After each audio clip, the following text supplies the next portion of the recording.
Hello, YouTube. It's I'm Just Lane, and we're back with part 4 of Little Guardsman.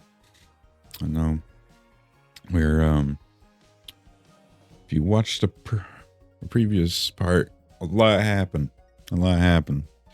More so, we thought we were at the end of the game, and there's more. So, we're back at it. Doing more. This time, we're drafting soldiers, not just letting in citizens. We're drafting soldiers. So,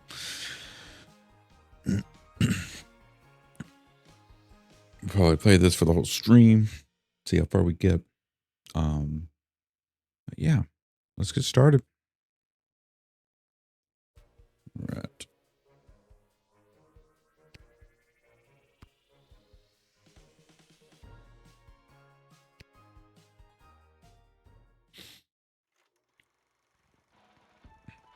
The Sprawl, news about the war. On the front lines, our homegrown heroes are holding toe-to-toe against the pungent Petradians. But back in the barracks, folks from home and away are signing up to do their part. You might even find the odd Petradian joining our ranks to fight against their own. Go get 'em, soldier. And get 'em once for me. Talk to your local Godshed operator about how you can join the Sprawl Army today. Join the Sprawl Army today!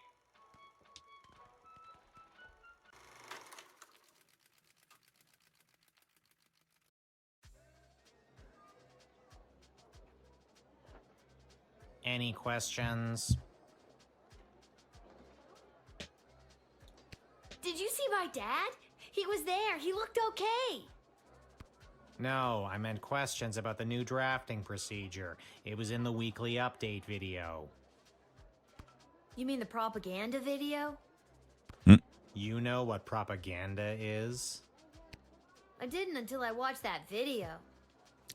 Yeah, it's kind of obvious. Listen, people are going to come up asking about joining the army. It's your job to decide if they're a good fit, especially considering who else is coming to enlist that day.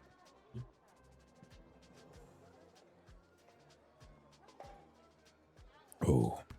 I thought my job was to decide who to let pass the gate.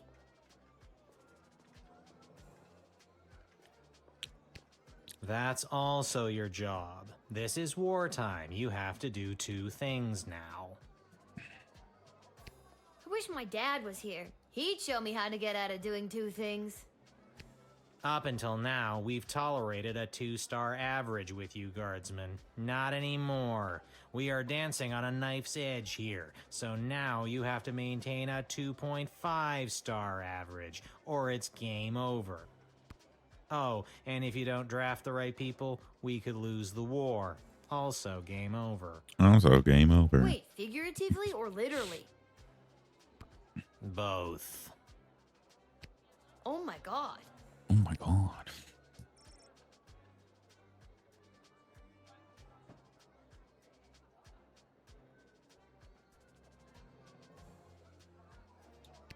Well, I'm gonna go. You're just gonna leave after dropping something that heavy on me? Fine, I'll stay. We can tutorial some more. Actually, I'm starting to see the appeal of your first plan. I thought you might. Goodbye, Lil.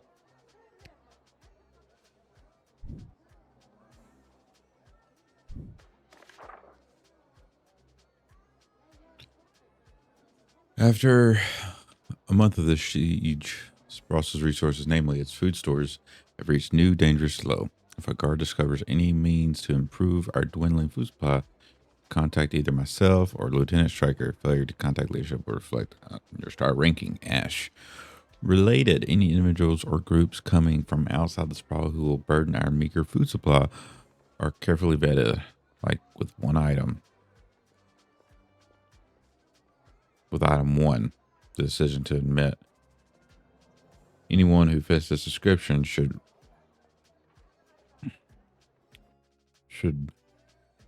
be run by either Ash or me. Stryker. Best of luck to those becoming responsible for drafting individuals for service on the front lines. Remember, there's always more than meets the eye, although it may seem like sending more people into the fray is your idea. That's not always the case, Striker. Hey, Garrett. Oh, so I'm breaking in a new assistant down here in the dungeon. Go easy on him if you get him when you call Malcolm.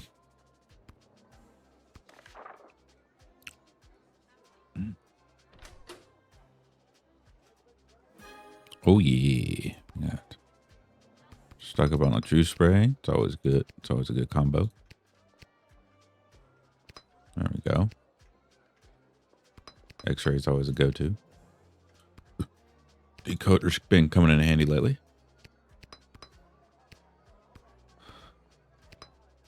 We had enough for all of it. Nice.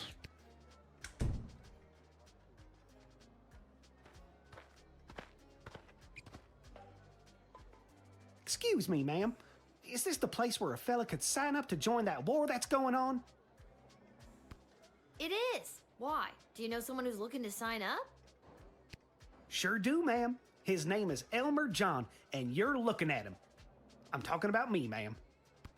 Yeah, I got that.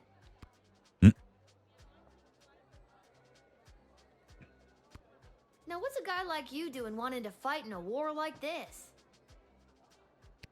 I fight for one thing and one thing only. My one and only love, Glory Ann. That's very heroic, I guess. This Glory Ann, is she your sweetheart? She sure is.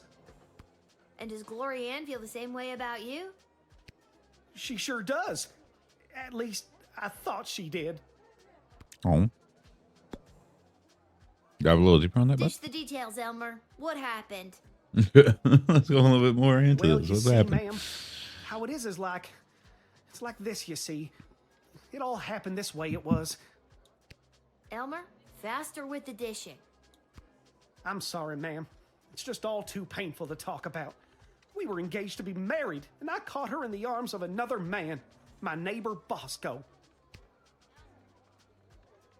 How dare she? I know! So you're heartbroken and running away to war? Exactly. Hmm.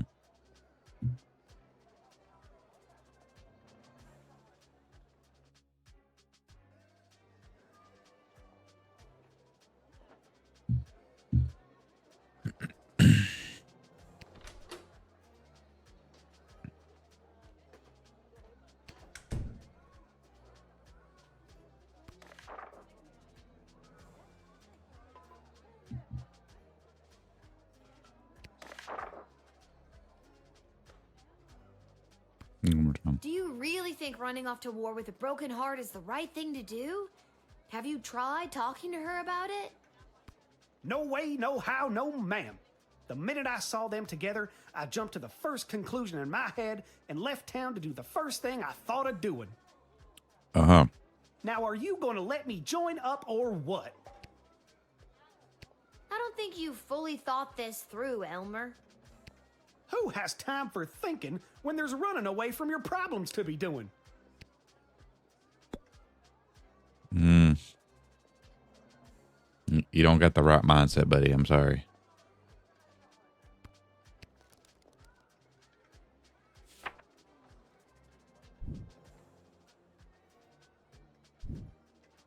I don't think I can, in good conscience, send you to the front, Elmer. Go home, find Glory Ann, and talk to her. Yeah, maybe you're right. Maybe I was making one of those, what do you call it, hasty decisions I always make. Yeah, getting yourself killed I'll for go home and see my Glory Ann, who I caught no in the arms reason. of another man, and I'll make the biggest apology banner anybody ever saw. What's an apology banner? It's the easiest way to say you're sorry. So long, ma'am. You take care now. Glory Ann, I'm a-coming.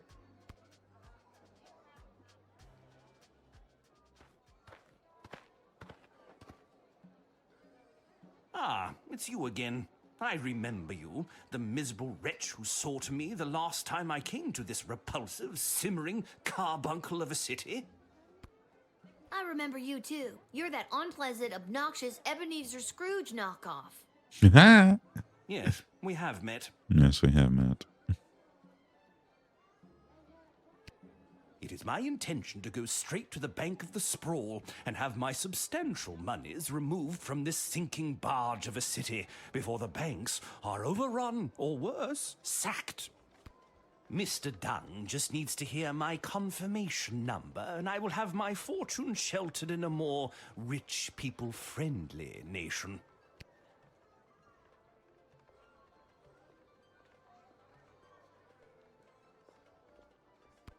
What will happen to the BS without you? Most likely, BS will fall in one great lump. Perhaps enough people will continue to buy into BS, but as far as I'm concerned, the people here were up to their necks in BS anyway. We're still talking about the bank, right? We're still talking about that bank.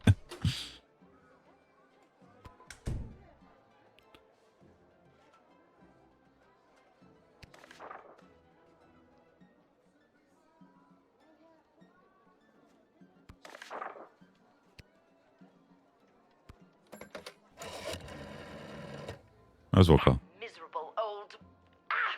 He cannot be allowed to take his money out of the bank. If he does, BS will tumble down around us. Stop him! Convince me to invest his money in the sprawl. Be the master interrogator I know you can be.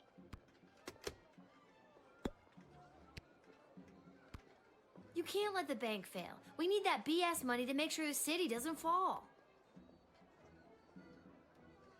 I learn. And I will. I'll have fun streaming. Well, you should have thought of that before convincing the princess to turn down that delightful Prince Phineas. Is there anything I can say to change your mind? Yeah, what can we do? Probably can't say your mother. Your mother's probably there. You don't really. Maybe you like.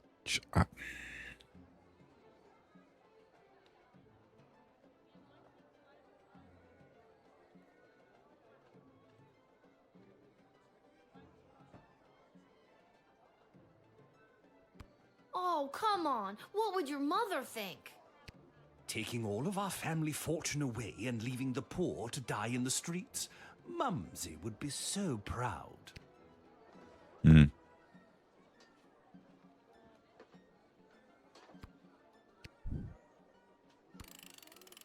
Can't let you have your money, buddy. No. Just a knob. Miserable child. Mr. Dunn will be red in the face when he hears about this. But he has his orders. My money will be dissolved from BS and sent to me elsewhere. I hope you remember this day as your precious city burns around you.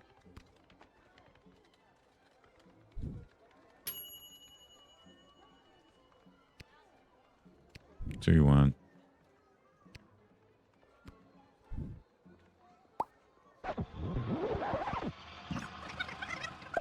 No, we can do better.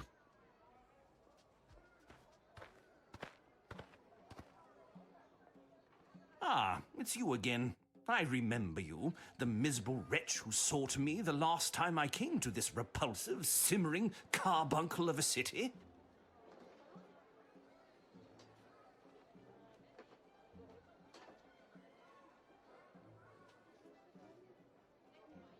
Okay. I remember you too. You're that unpleasant, obnoxious Ebenezer Scrooge knockoff. Yes, we have met. Right. It is my intention to go straight to the bank of the sprawl and have my substantial monies removed from this sinking barge of a city before the banks are overrun, or worse, sacked. Mr. Dunn just needs to hear my confirmation number, and I will have my fortune sheltered in a more rich people-friendly nation.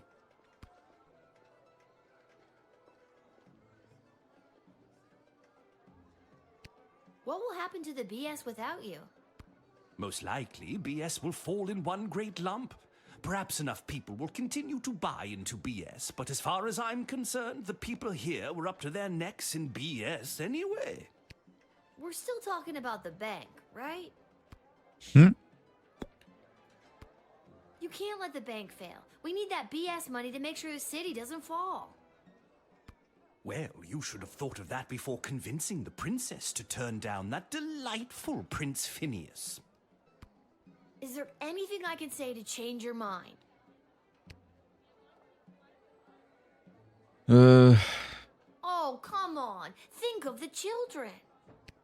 Ha! The children? What, you mean like you? Miserable, snotty-nosed little flesh bags, full of empty promises and endless whining. Oh no, the environment is ruined. Oh no, college tuition costs $1 billion. Oh no, I can't afford to live. It's too. Bah! It's just too real. It's too real. Don't take me like that.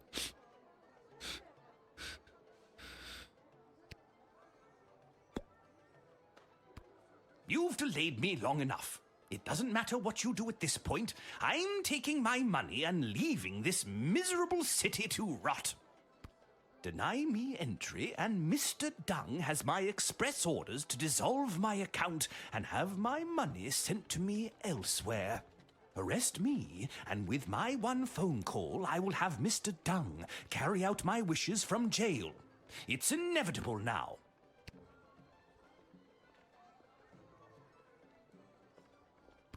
No matter what I do, you're taking your money and leaving?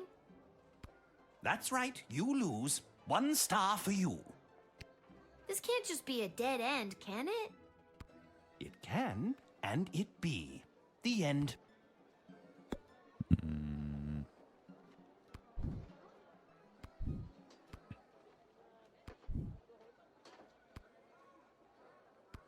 Starting over. Starting over.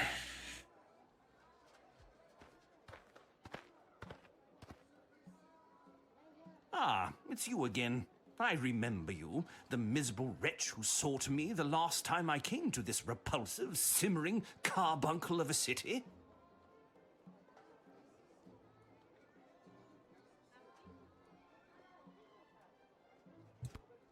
I remember you too. You're that unpleasant, obnoxious Ebenezer Scrooge knockoff.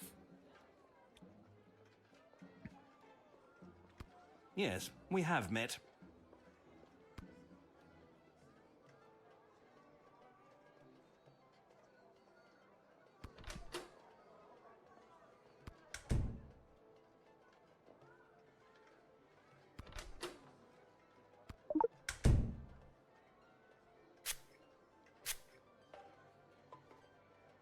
Honestly, what does it all matter anyway? I've spent my entire life accumulating one of the largest fortunes in the sprawl, but what good is it without my darling whelp? If only I could speak with him again, I could leave all this money behind if it The would get goblins. me back my whelp. It is my intention to go straight to the bank of the sprawl and have my So we know. substantial...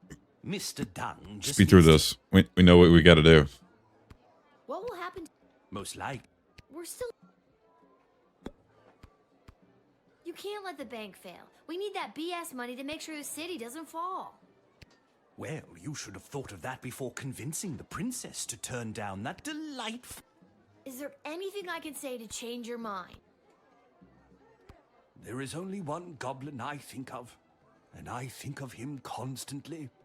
Well, not that it is any of your business in the slightest, but that photo was taken of me and Whelp in happier times. Where is he now? That rotten court jester / dungeon keeper had the audacity to offer that useless goblin a job. Now he's gone. Whelp, so beautifully useless.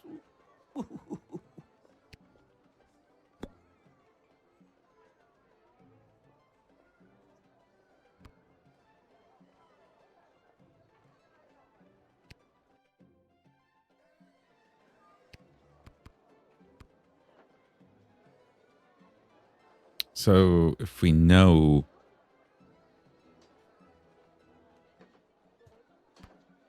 I know I'm wasting my rewinds, but feel like if we know now.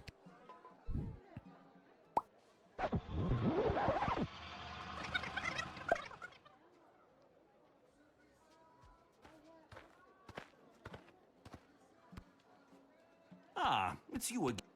I remember. Yes, we have met. It is my intention, Mr. What will happen to? Most likely. Skip through it. All right. Let's see. You can't let the bank fail. We need that. Well, you Is there any? There is only one. Not that it is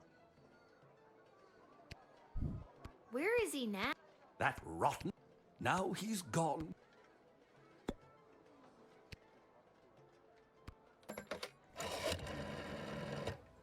This is the dungeon of Malcolm the Great?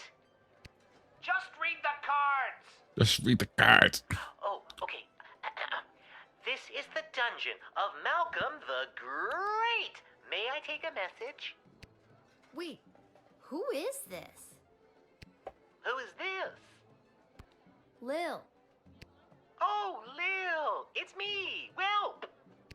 I thought so. Listen, there's someone here I think would like to speak with you. Go ahead. Well, is it really you? It is, Your Grace. Well, I never thought I'd see you again. Well, we are on the phone. Well, we are on the phone. Sentimental moment. How are you? Have you been treated poorly? No one ever treated me as poorly as you, sir. I miss you, well. I miss you too, sir. Come, run away with me. We can leave this war behind us and start again with all of my money. Sir, I never cared a jot for your money. I only wanted to be with you. Oh, Whelp, my heart sings. No matter what happens to me now, I will dedicate my remaining life to you.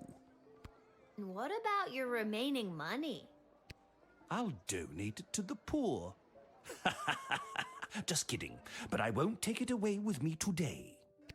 Good enough. Get in there and reunite with your friend. There we go. Way to go, Q.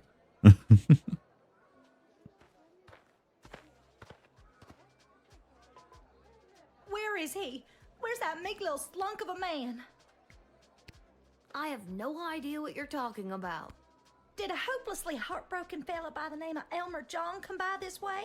Spouting a crazy notion like running off and joining the army? As a matter of fact, he did. Oh, Elmer John, what have you done?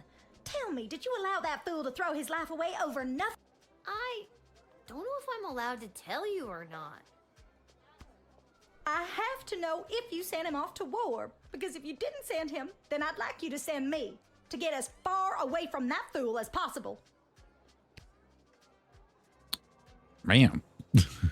I take it you're Glory Ann. That's me, Glory Ann. The same Glory Ann that was caught in the arms of another man? It's not what it looked like. And if Elmer John had stuck around for more than a second, I could have explained that to him.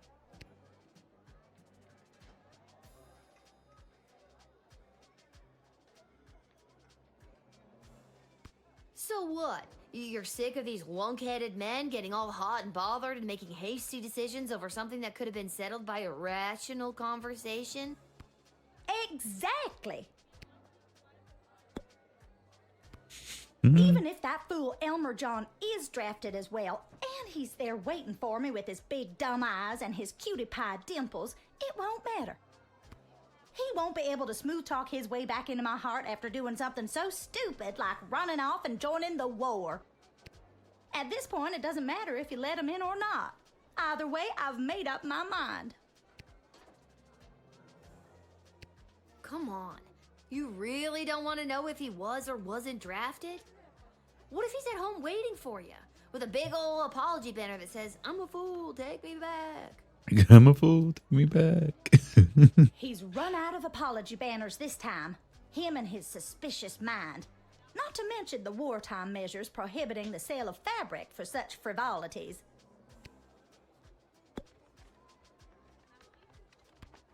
Lorianne, I gotta know, did Elmer John really find you in the arms of another man?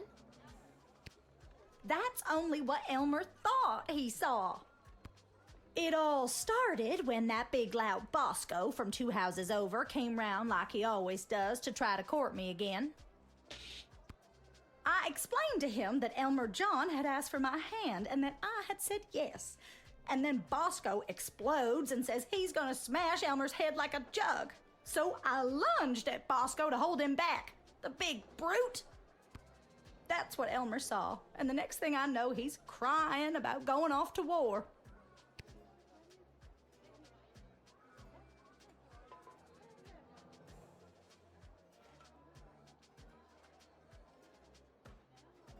Sounds like before you go and do the same thing, Elmer's gone and done and run off with a hurt heart. Maybe y'all should be slowing your ride and talking it through too. Am I right? Why are you talking like that? I thought you wanted to. I sure don't. Can you just do me a favor and do the opposite of what you did for him, for me? That's confusing, but okay.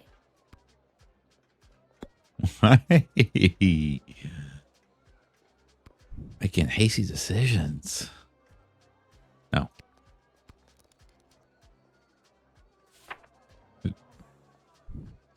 No reason. No.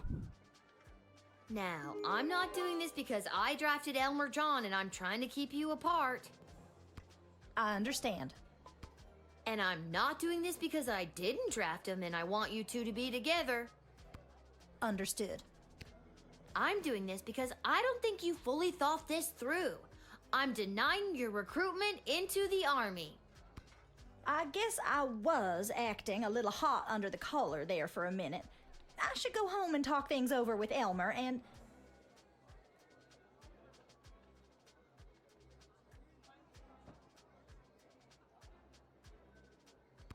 Wait.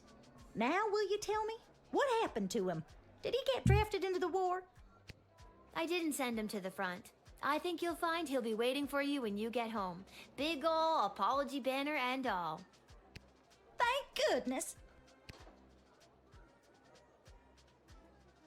Yeah. I was like, both y'all just jumping to conclusions.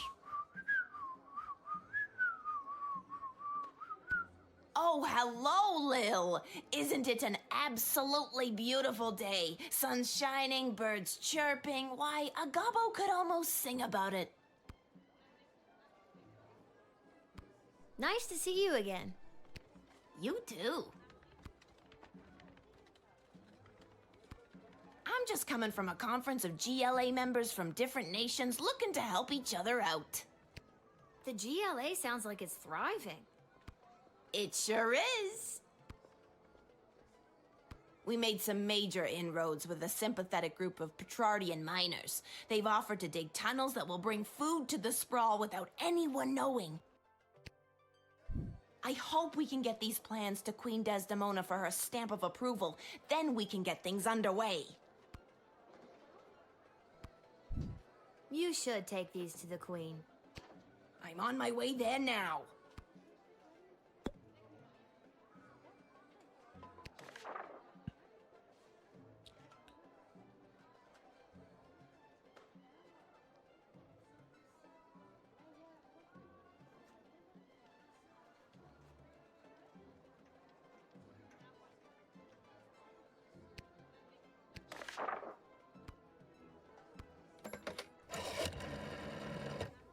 Tunnel plans to increase our dwindling food supplies. Let him in post-haste. Let him in. The city's best and brightest will go over the map and construction will begin in no time. We have food! We have food! Well done, child. Nice. Come on in.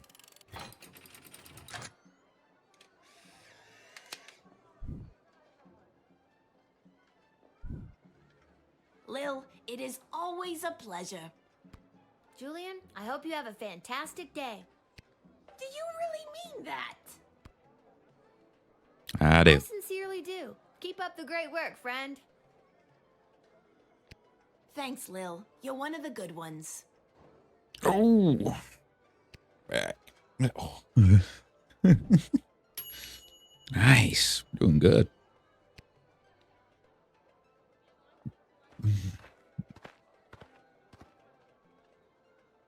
Hey, Lil. Listen, I wanted to say I know things must be tough for you with Hamish out on the front lines and...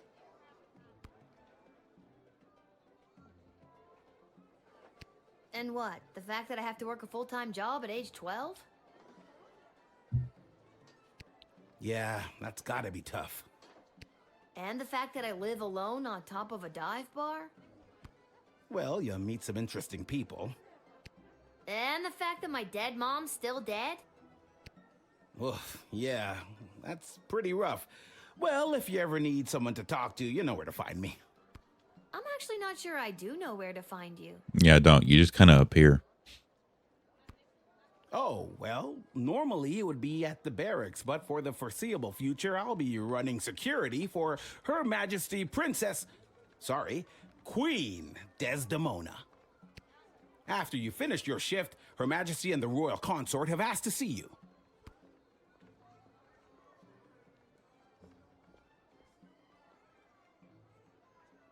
Oh, Cecil. Once again, we dance this dance. You come to escort me to bigger and bigger meetings. I make fun of you. Quite the team we are. I should have stayed in school. She's meeting with some high-ranking member of the Mages Guild to discuss battle strategy. To be honest, the guild hasn't been very supportive of how Her Majesty has handled things. She was looking for a bit of backup and wanted you specifically. Well, she can count on me. I hope. I hope so too. The fate of the Sprawl may rest in your hands. It always does, Cecil. I'll see you after my shift. Great, great. Thanks, Lil. And if you write your dad, tell him we all wish him well.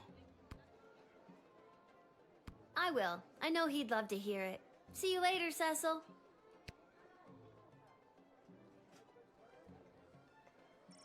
A familiar black-clad folk approaching the shop, weeping it. Oh, is it? It is. You must help us, child. We have been left without shelter. It's awful. Scarborough has fallen.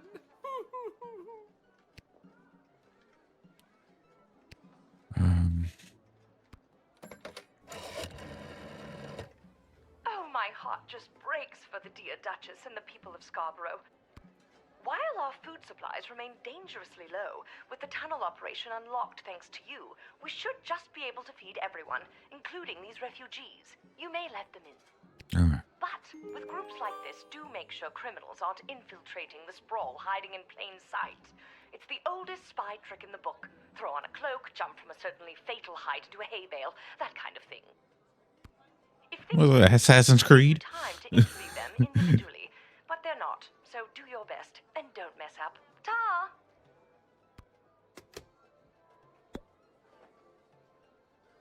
No, I've seen all of y'all. You know what? Just in case, we'll do an X-ray. You may. Okay. Oh. What you got there, buddy? What's that? What you got there? This? Oh, it's just a letter. From me aunt. Mind if I read that? Let's see. La la la, late at night while no one is awake. Blah blah blah. Lower the drawbridge and we will invade. Ba ba ba. Long live Prince Phineas? Care to explain? All right, I did it. I lowered the bridge and let those... Bastards? Right, those bastards. I let them in. It was me. Oh, you sneak. You are hereby banished from the court of Scarborough. Prince Phineas was right. Soon the entire sprawl will fall to the might of the kingdom of Petrard. Oh, go away. Well spotted, Guardian. Listen, I'm just doing my job. And that's how you x-ray your way to success. Excellent line, milady. That's how you But that was... Oh, never mind. Oh, Lord.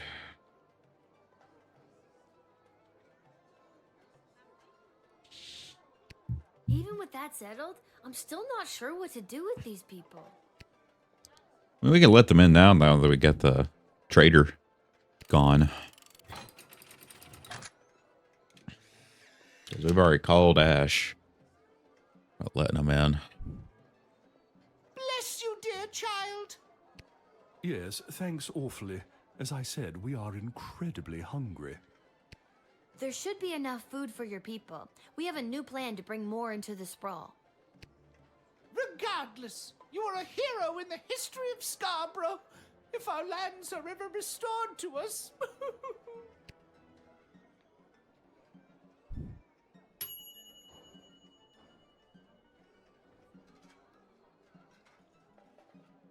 Jeez, 4-star. Doing good. We're getting 4 stars across the board on this. Where do I enlist? You're there. Here. Then what are you waiting for? Sign me up already. Yeah. Name is Bosco.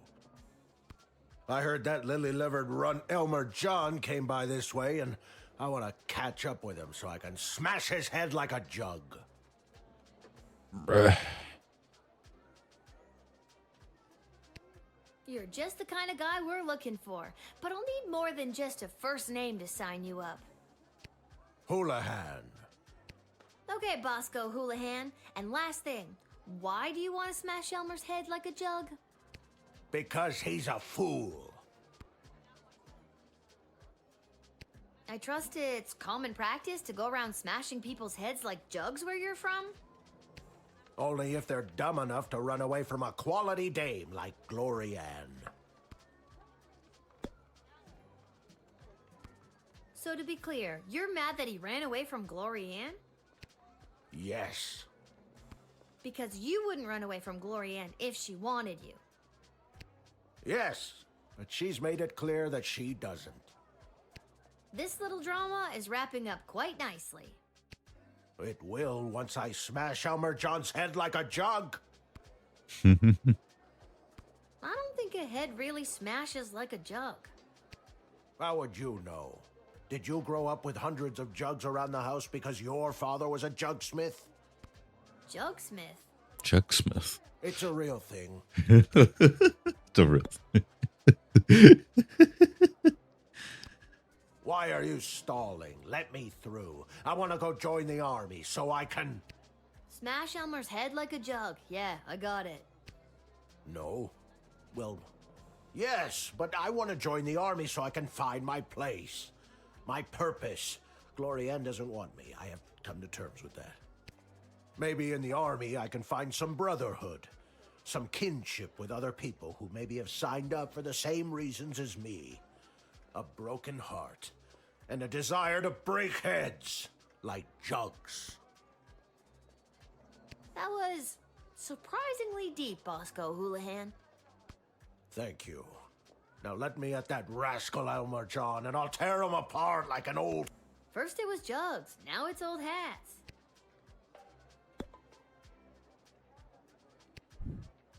We'll let you in, buddy.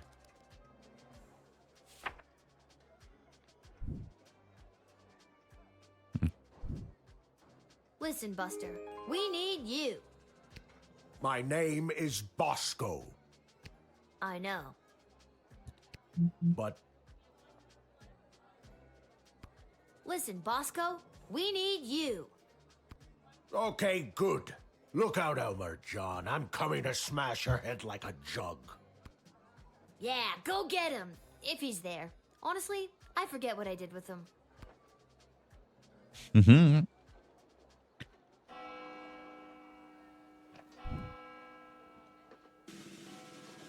Yeah, 4-star. Look at that. Nice.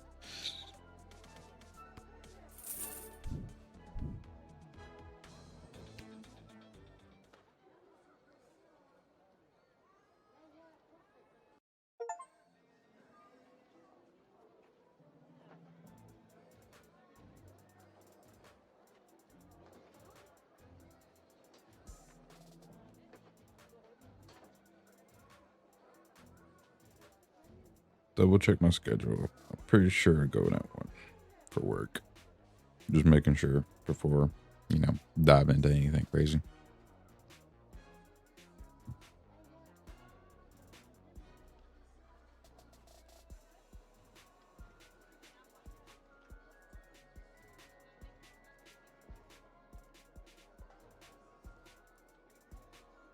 Yeah, one. Okay, cool.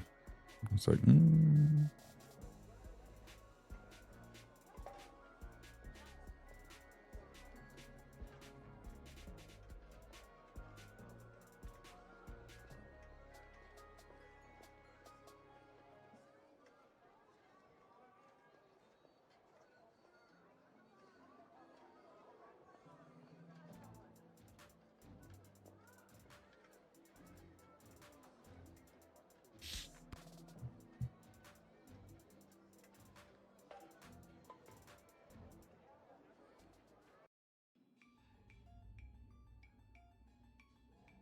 Which is exactly why we must start using them immediately.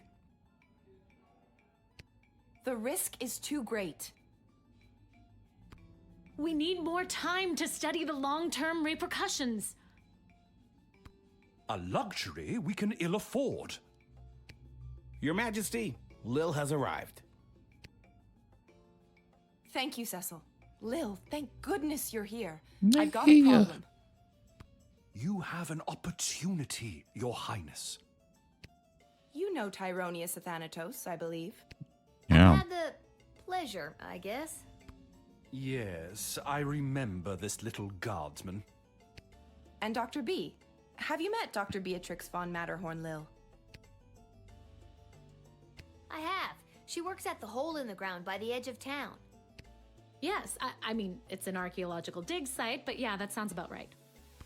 Yeah, she's the one who gave me the chronometer 3000 on my first day. Ah, so she does have access to power crystal technology. I might have known. Wait, Lil has had access to power crystal technology this whole time? Maybe it's not as dangerous as we imagined. She seems fine. We don't know that. It's still too early. How long can we wait? How many brave soldiers of the I'm not gonna talk about the Scroll must devil. give their lives before we use the tool? Let me fill you in on what's going on here. The Mages Guild feels that if they had access to power crystals, they could hold back the enemy and maybe even win the war outright. Okay, so why don't they go buy some? I know a guy in an alley. You know what? I'm gonna stop there. It's starting to sound weird.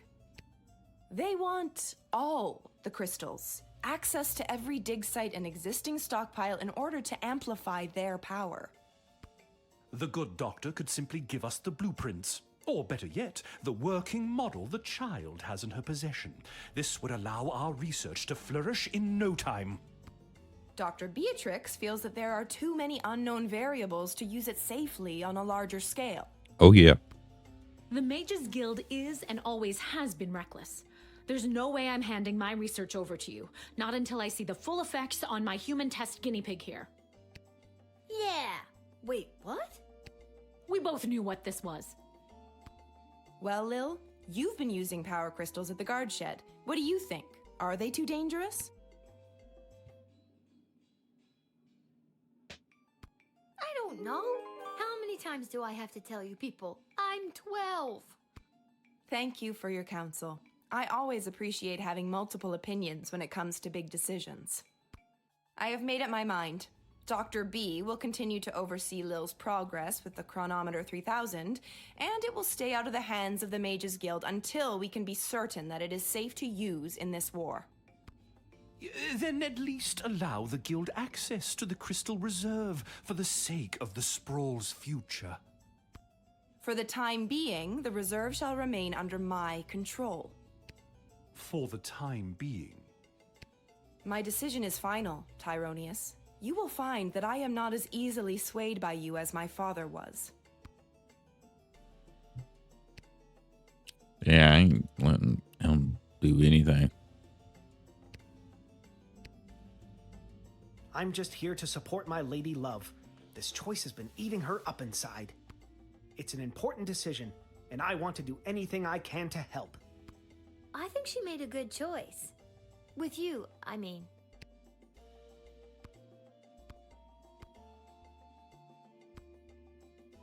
Hey, you spoke well today, Lil. No shit. One more message for you today. I was instructed to tell you to head over to Malcolm's to meet the advisors. Good luck.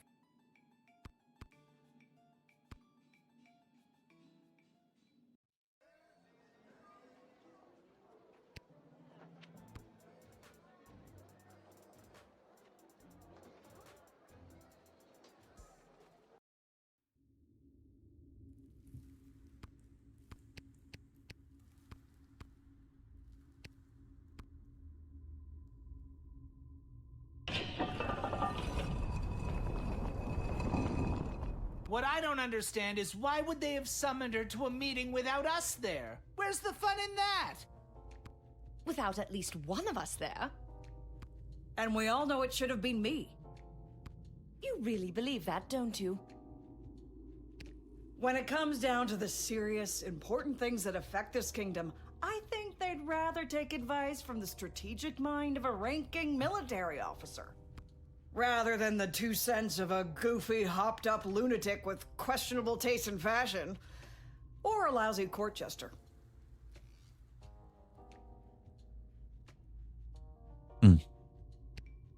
Ouch! We were both in the firing line on that one. Mm-hmm. Well, all that being said, you still weren't asked to join said quorum, but she was.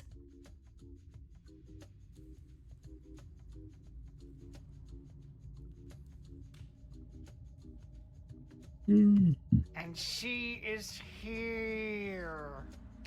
What? She is here. She's here. She's here. Lil is here. I really have to work on my subtlety.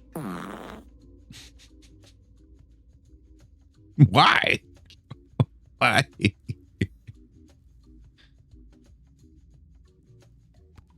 Ah, Lil, you're here.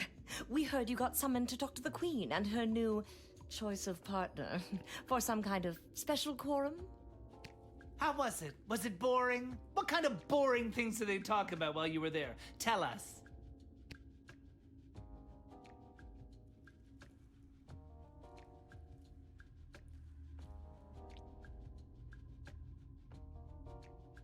I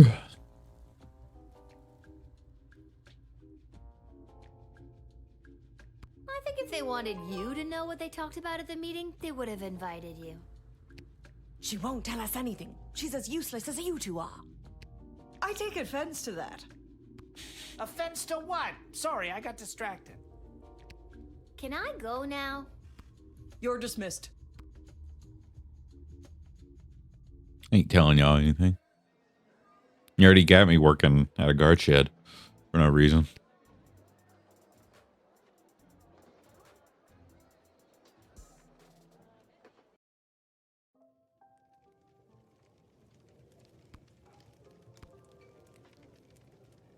Lil, how goes the Battle of the Southern Gate? Same old. How are things around here holding up? Great. Business is better than ever. Something about war and the idea of impending doom really gets people out to the bar. That's good? You bet it is. If this keeps up, we'll finally be able to get this place up to code. Then we can get rid of the rats. We don't have rats. I mean, we do, but technically they have us. Turns out they own the building and we just rent from them. But if we make enough money, we can buy out from under them. As far as landlords go, they aren't the worst. I could do without all the hissing. Hey, that reminds me. So the Bill, brats you are got a letter in landlords. the mail. How did that Never mind. A letter? From who? From Hamish. A letter from Dad? Gimme. What does it say? What does it say? Hey, Sweet Pea. How's everything back home? I'm doing okay here. I've gotten to know a lot of the guys. Then when they don't come back from battle, I get the chance to get to know a few more. I miss you. I know you might be scared right now, but don't be. It'll take tougher stuff than this little war to do in your old dad. Please let me know that you're all right, or even if you're not. I need to hear how you're doing. I love you, Lil. Dad. Oh. Love you too, Dad. But what should I write back to him? If I tell him things are tough here, he might worry and get distracted in battle. But if I tell him I'm doing well, he might feel like I don't need him and then get distracted in battle. He's easily distracted. Oh boy, neither answer seems right. Are you talking to me? No. No. To be honest.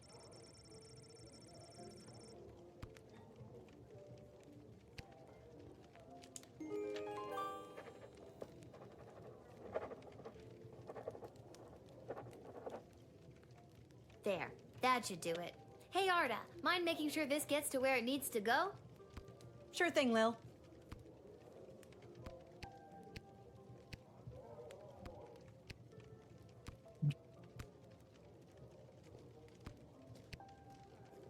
Well, if it isn't my old pal Lil.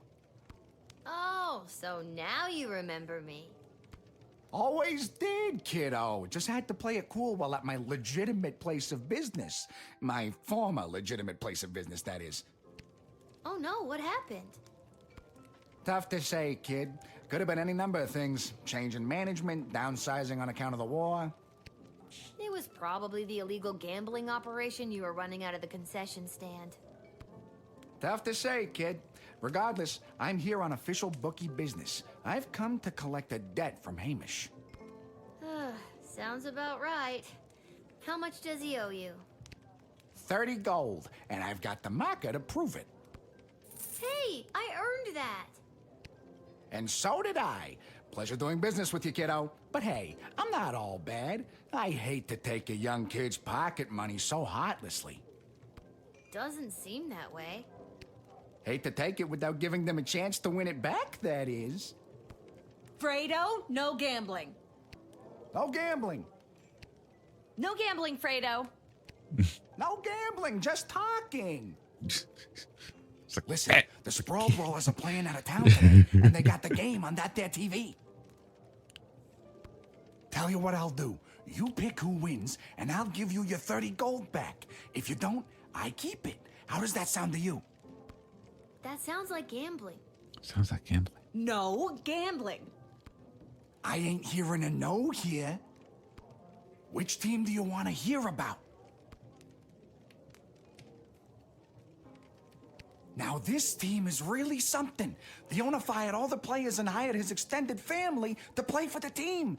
I'm talking cousins in the outfield, aunties on the pitch, and even his great-great-uncle is playing the fourth-stop swing. Never seen a team bicker so much, but when someone insults their mother, they're on. You betting on them? Which team do you want to hear about?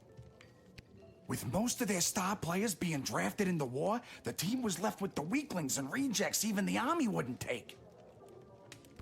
What they're lacking in muscle and skill, they are also lacking in technical knowledge of the game. They're squirrely, but they can sometimes pull off a win. You betting on the Brawlers? No. Which team do you want? What? Now this team, never seen a team. All right, kid, your bet is in. Good luck. All right, there we go. I bet Brawlers fans are sure wishing their star players weren't cannon fodder for an enemy army right about now. Great Uncle Zach, the Falcon's elderly but unstoppable full-stop swing, was just lifted up by his formidable nephews Kron and Lorik, breezing past the Brawlers' warded circle. Despite a nice attempt to unseat the Wiggly Pig, Sprawl's third whacker, Korab, ended up with a face full of mud. Truly grim stuff for the Brawlers. We're down to the final seconds here, folks. The Falcons' first flanksman, Fiona, has taken out her slingshot. She's pulling it back, and she's beamed the glistening gargoyle, and the Fosca Falcons win! Congratulations to the Fosca family on another bloody successful family reunion. Lucky guess, kid. See you around. Nice. Got that money back. Lil, I'm being discreet. Isla bet me 5 gold that I couldn't steal a bottle of fizzy when Arda's distracted. How are you planning to do that? I figure if I wait long enough, one of the rats will bite her and she'll freak out and maybe run around a bit. Solid plan.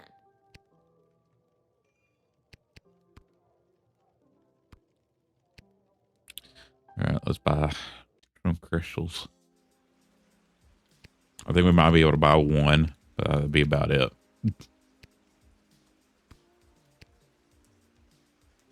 Welcome to Garby's Emporium of Wonder.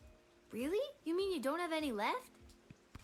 I wouldn't have if I didn't hide a few away for my best customer. I'm your only customer.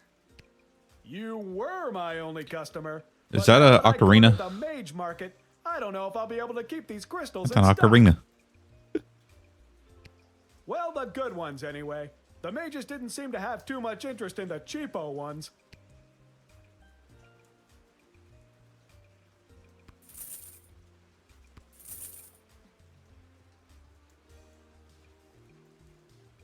Nice.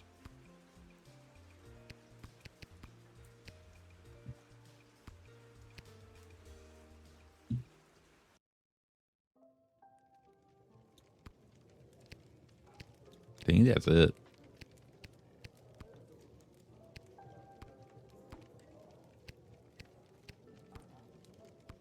I think I've done everything I need to do, but are you sure you're ready to hit the hay?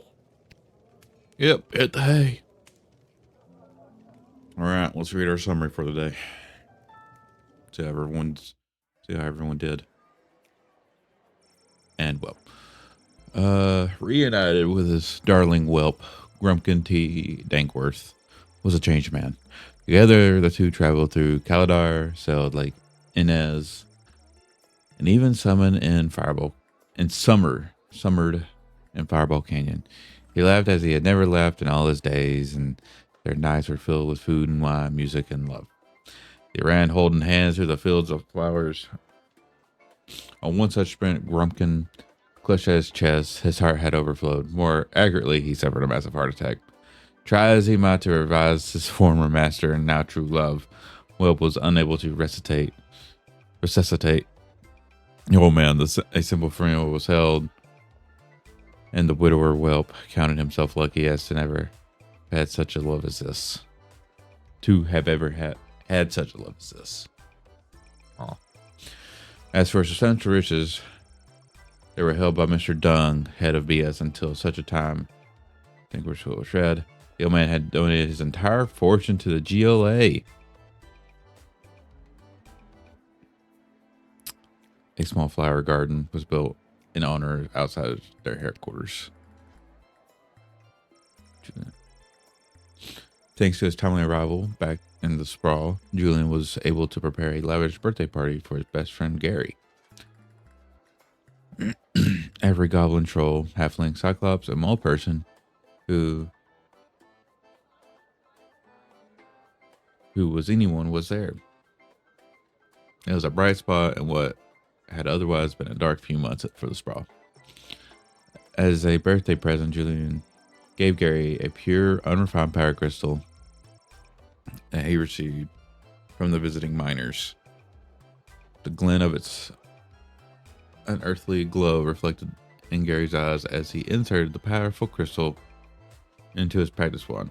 He thanked Julian profusely for the most precious present and never left his sight from that day on. The next day, Julian presented the plans he was carrying to the city council. These plans detailed an extensive tunnel system to be dug underneath the walls of the sprawl, which would allow food to be secretly and safely moved into the sprawl right under the enemy's nose. After a short period of deliberation, the council realized just how hungry they all were and unanimously approved the plan. Someone will be arriving shortly to start digging the tunnel soon, but it's all on the up and up and pretty hush hush. Duchy of Scarborough. With new plans of bringing food into the city, working their way through the bureaucracy of the sprawl, there were enough rations for the refugees from Scarborough to eat, and space was made for them at the refugee camp,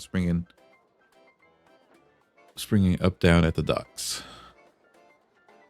The Duchess was not impressed by her new surroundings, but to be honest, she's a very difficult person to please. Swift justice was visited upon the traitor who lowered the drawbridge of Castle Scarborough in the middle of the night, allowing the enemy to enter and take control of the duchy. The villain was hanged and the town square brutal. Certainly, but this is war, and it's better to be safe than sorry. Plus, it's made for a fine day's entertainment, as there are no video games in the sprawl to keep people amused.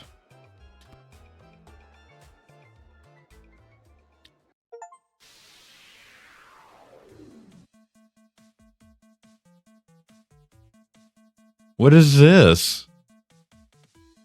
The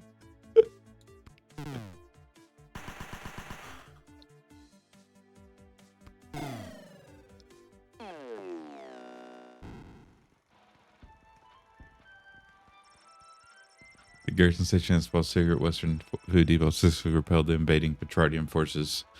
The sprawl's reserve food stores are safe from the enemy's greedy hands and empty stomachs. Bosco's repressed feelings and lifetime cohabiting at the gym led him to fight impressively on the battlefield, inspiring all around him.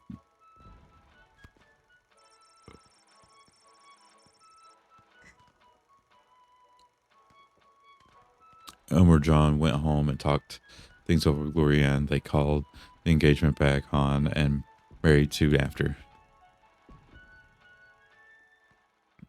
Oh man, I wasn't expecting that. I was like, what the? Leading to the highest levels of brutality ever recorded, with the pointless bloodshed sure to scar the psyche of all those involved for years to come. Haunting words from one of the survivors of last night's charity bake sale at the Garden District's Haven for the Elderly. And now, news from the war. The battle for the Western Food Reserve Grotto was successful. That is the only detail I have to report. And now, more exclusive audio from what has been dubbed the Goodies for Geezers Bake Sale Massacre.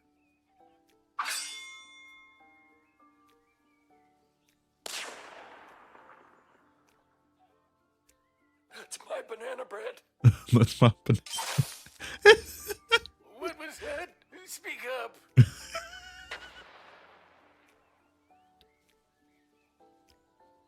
I wish my grandson was here.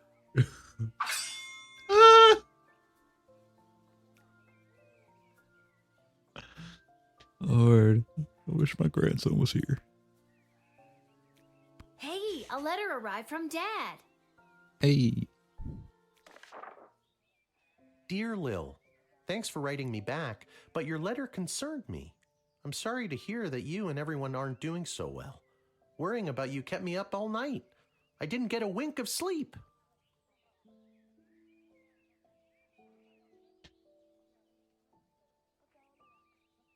And the next day at roll call, when they were asking if anyone was a mechanic, I yawned and stretched and they thought I was volunteering. So now I'm stuck with mechanic duty for the next big battle. They say this time it'll be fought in the air, and it's my job to help repair the planes. Don't tell anyone, but I really don't know what I'm doing.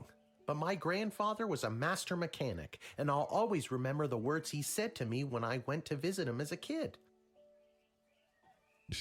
What the hell are you doing here, kid? Get out of here. Can't you see I'm trying to look for things to fix so I don't have to spend time with your grandmother? So I guess if I investigate each aircraft that comes my way, I'm sure I'll find something to fix.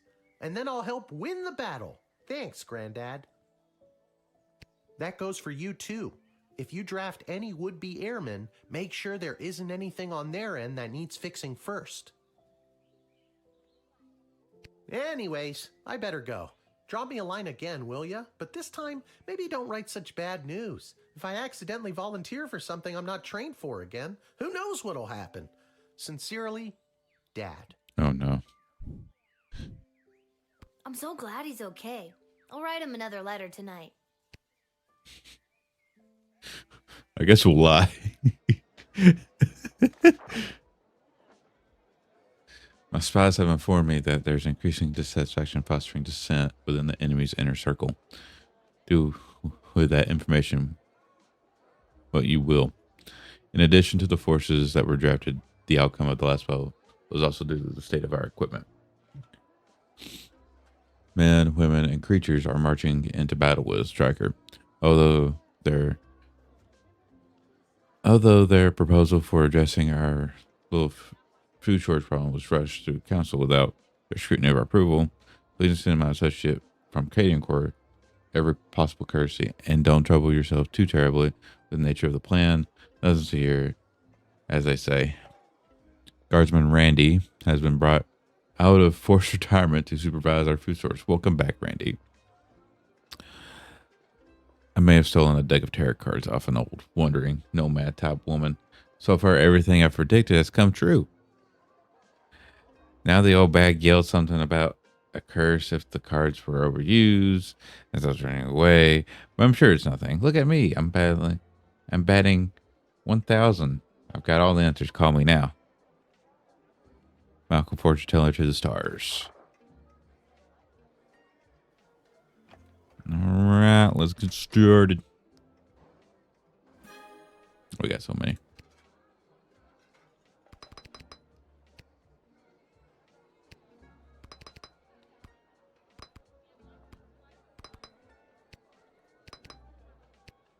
A nice little supply going.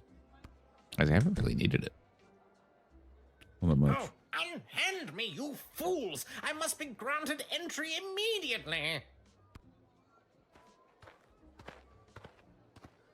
Oh. Hear ye, hear ye! I have come to relay the terms of the immediate and unconditional surrender of the Sprawl to the Kingdom of Petrod, as dictated by His Royal Highness, Prince Phineas Pomp, heir to the throne of Petrod. Prince Phineas, son of King Phineas and Queen Buttermilk, who was daughter of King Fangil, son of Queen Amelia, daughter of King Algernon, son of Queen Rebecca, who was daughter of King Fan. Yes, I know who he is. Remember? I told the princess not to marry him, and I'm feeling better about that choice by the second.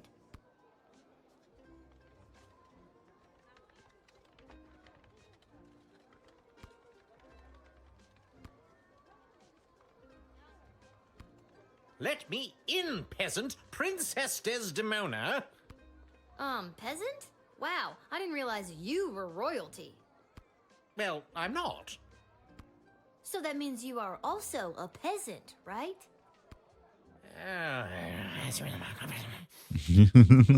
And it's Queen Desdemona now, so put some respect on her name. Very well. Let me in, person of equal social standing. Queen Desdemona will want to hear what I have to say. This guy comes from a hostile enemy nation. I'm not sure I'm buying what he's selling. I don't think you were talking to me, but you're wrong. I'm selling the straight goods. Selling the straight goods. Spray.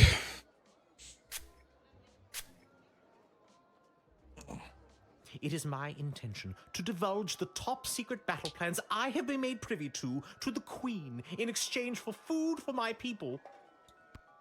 We are starving, and if the Sprawl can help us, I will be sure to help you end this conflict to the best of my abilities.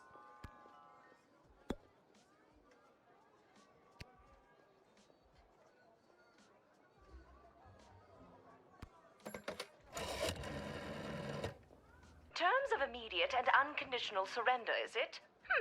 Let them in, but make sure you know exactly what is on their mind.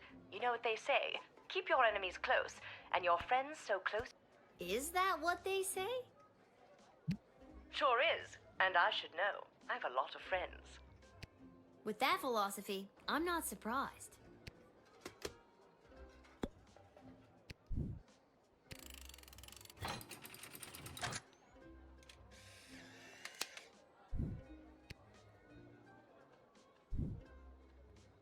Thank you. Hopefully, this exchange of food for information will help put an end to this bloody war.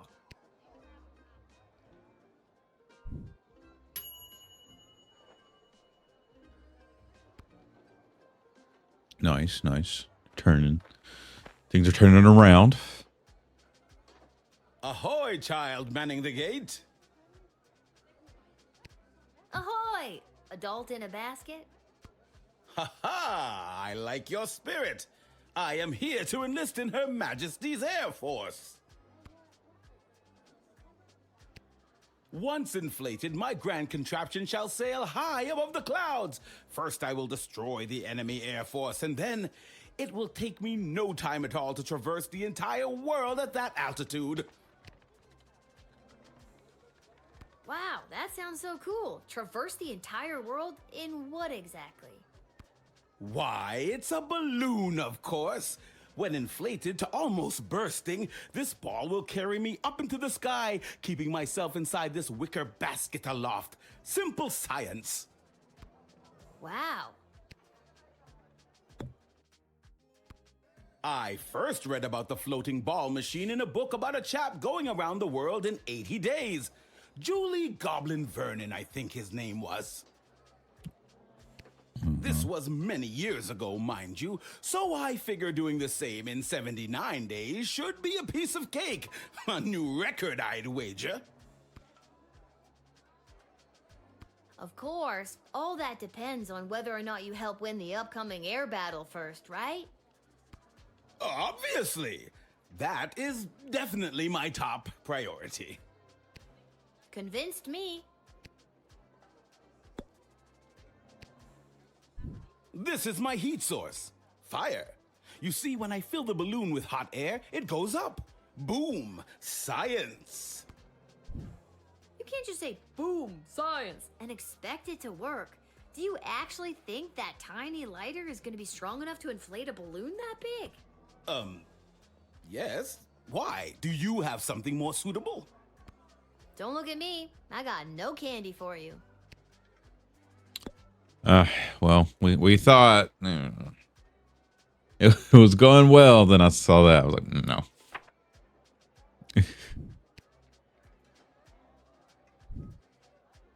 Alas.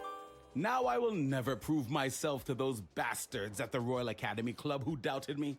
Instead of glory in the air, I shall retire to the countryside. Perhaps if I lay low and gather stamps from across the globe, I can convince them that I did in fact make my grand journey and traveled around the world in 79 days. Good luck on your weird side quest. Lord.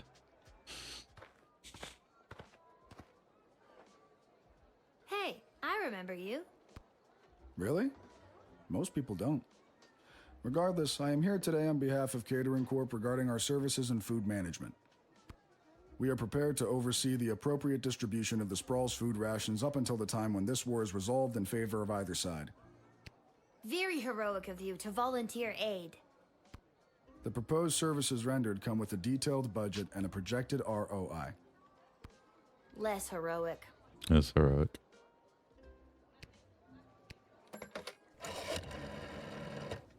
Oh, goody! I've been expecting the Catering Corp to arrive with a plan to aid us with the food shortage crisis. It's said to be a good, solid plan, and a little more. And that's all I need to hear. Let him in at once so we can begin to address this population growth problem once and for all. I thought it was a food ration problem. Tomato, tomato. And he also didn't say it differently, so I don't know. But we'll admit him. I don't think it's food. I don't think it's that big of a deal. You may enter, and do your best to help us with our food crisis. Thank you. We at Catering Corp know that you and your general population are going to enjoy eating Soylent Beige nutrient bars as much as we enjoyed making them.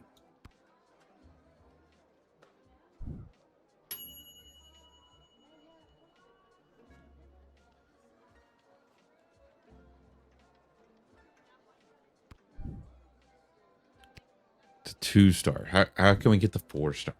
Wonder.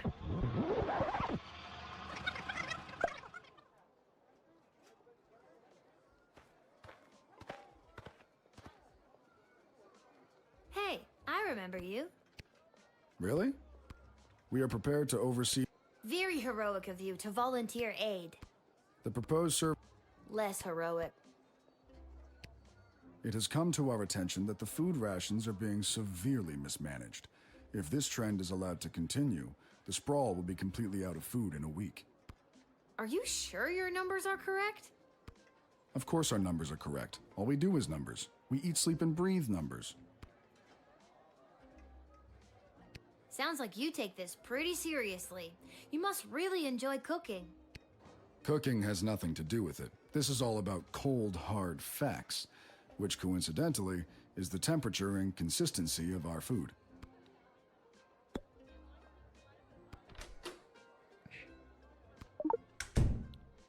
Wonder what the true spray does to him. I feel compelled to verbally dictate Catering Corp's food rationing plan.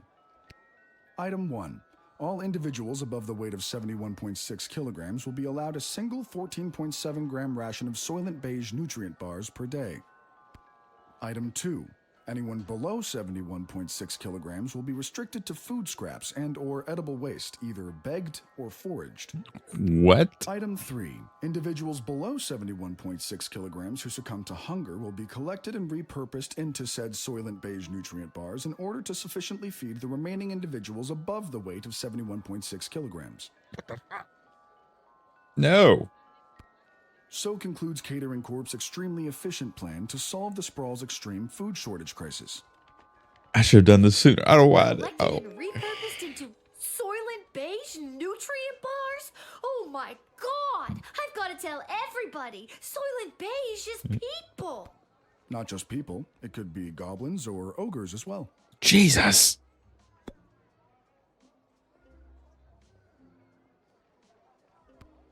So what's the big plan to save our city? Soylent Beige nutrient bars. I don't know what that means. As per these documents, Soylent Beige is a high... Can I get a look at those documents? No, you've already used your action point. You don't even know what's on them, do you? Of course I do. I drafted these plans myself. It's composed of intense legalese and bureaucratic jargon that I doubt you'd understand. But you could just tell me if you wanted to, right? Right. But I do not. I'm letting you in. I'm sorry. No. No. You're not getting in. No. I'm not gonna let you in to turn our people into food. But what about... No! No. Again, not exclusively people. We're open to all creatures. No. Just no.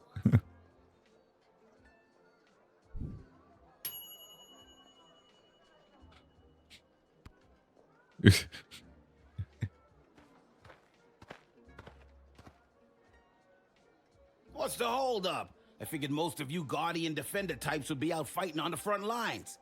Let's move it along. I got a Goblin Ball match to set up. And you are... Albert St. Lush, manager of the Sprawl Brawlers.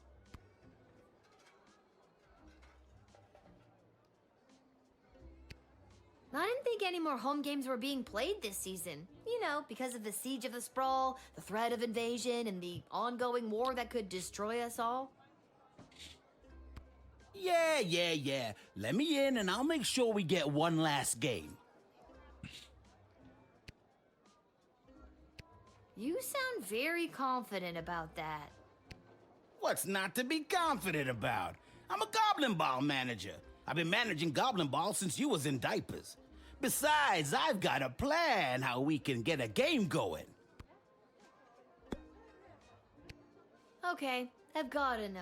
How are you gonna field a team for a Goblin Ball match?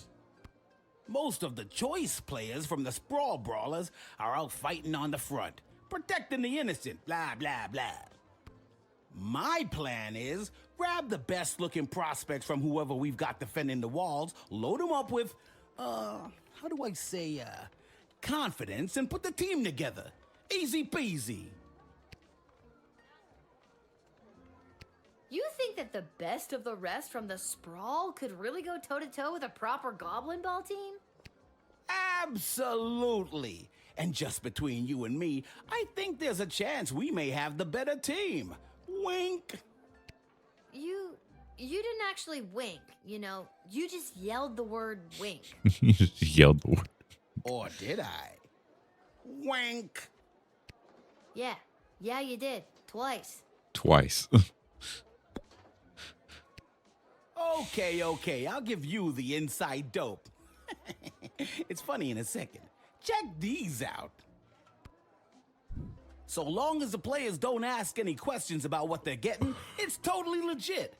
The secret ingredient is pure basilisk venom. What? What? You think those on the Milton Marauders ain't doping? You're crazy.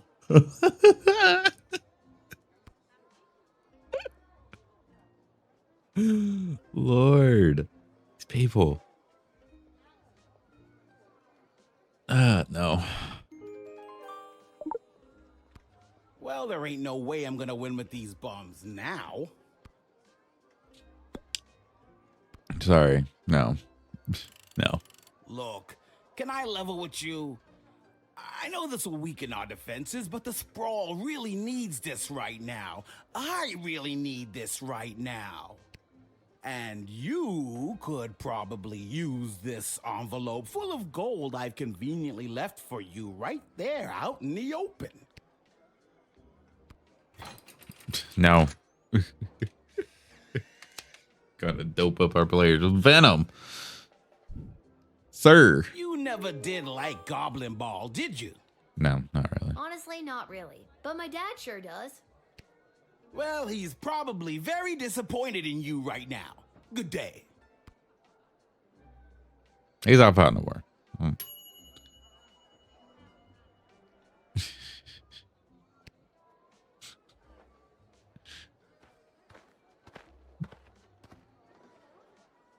Echo! Echo! Oh my god, what a lame joke. Echo! What is? What is? That your name is Echo and... Echo! I hate myself. Oh, Lord. Great.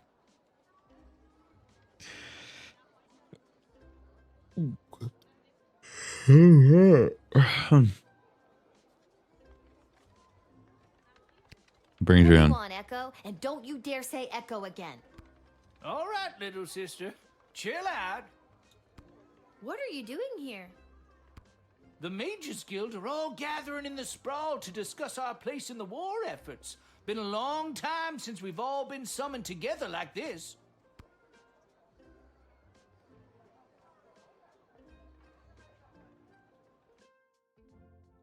When was the last time the Mages Guild met together like this? The last time was the only time. It was the founding of the Mages Guild itself. Before that, we were divided into factions, gathering with other mages who shared our sense and sensibilities. Jane Goblin Austin. Yeah, I'm a reader. The reason I founded the Mages Guild was so that we wouldn't have to all gather together this way. It was a set of guiding principles that all mages would adhere to, so if you knew a mage, you knew what to expect. Kept people from fearing us. Now it looks like some mages want people to fear us. It won't end well.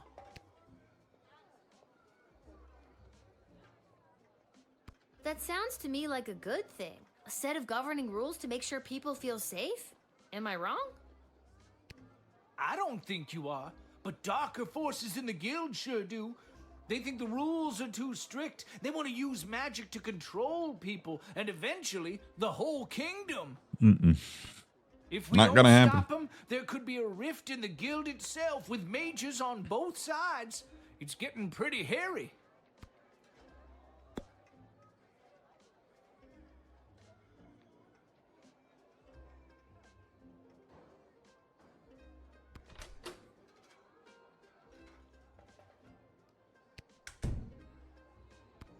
These power crystals are what changed things. Back in my prime, a mage might see one power crystal in a lifetime, and even then it might not be a particularly powerful one. What they're pulling out of that dig site could open the door to worlds of possibilities, and not necessarily good ones. I wouldn't normally say this, but I trust you. I have a power crystal here. It's in a machine called the Chronometer 3. The Chronometer 3000? Yeah. How did you... For years, they've been tinkering with power crystals trying to make a chronometer. Oh, this is pretty spooky stuff. Be careful, Lilith. Too much messing with space and time can rewrite the whole world.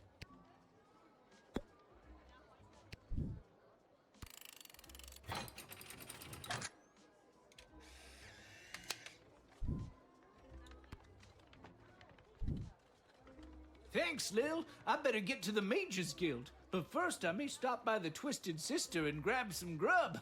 Man, have I got a case of the munchies. Rock on, little buddy.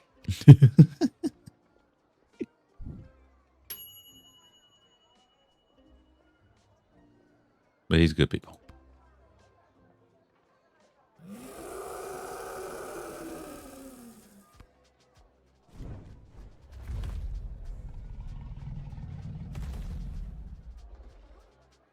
Oh, Lord.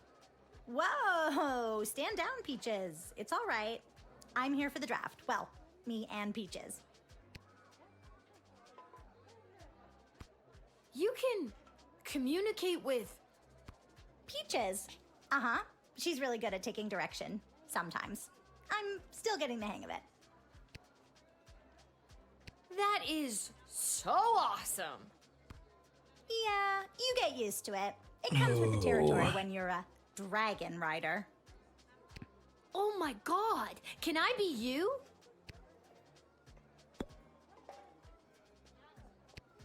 My dad says that it's unlikely that we'll be called into the fighting today, as the enemy forces aren't really known for their air support. But I'm still really scared. I ride Peaches for fun. I'm no combat specialist. But I am here, ready to be counted if the Sprawl needs me. Or, more accurately, if the Sprawl needs Peaches.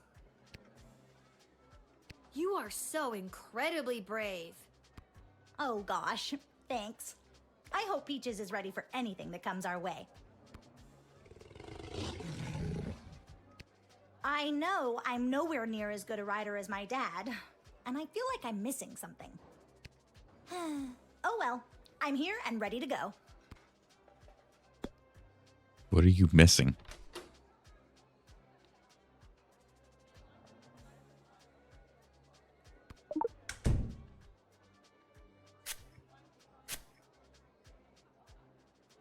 Me and Peaches are best friends. My favorite thing to do is pick flowers in our secret meadow while she frolics in her waterfall like a big, fire-breathing dog.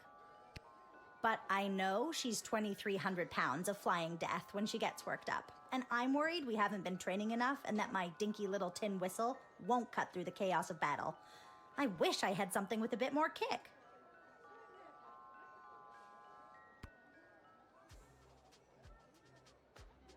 Maybe I've got something that packs a bit more punch than your whistle. Some of the older dragon riders use whips. It doesn't hurt them, but it sure gets their attention. I've got one of those. Look, this whip is only occasionally useful to me. Take it. I have a feeling Peaches will respond to it. Wow, thanks. I feel much better with this.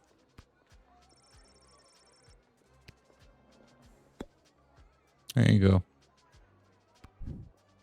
Let's do it. We need a dragon.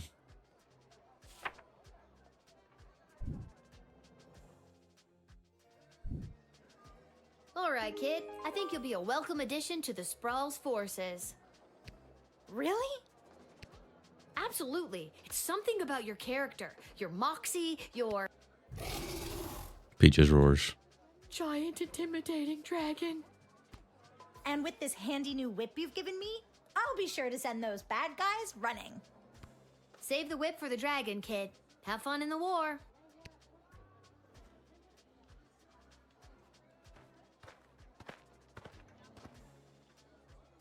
What? Attention! Second Lieutenant Wilbur Caboose Orville reporting for duty. Are you talking to me? Ma'am, yes, ma'am. I have come from the training grounds at the GLA with the finest triplane that Goblin Engineering has to offer, and I am reporting for duty to join Her Majesty's Royal Air Force. Is that your plane? Yes, ma'am, indeed it is. A sup with gobbo of primo make and model. As I said, the finest that Goblin Engineering has to offer. Would you like to know her name? Sure. What's her name?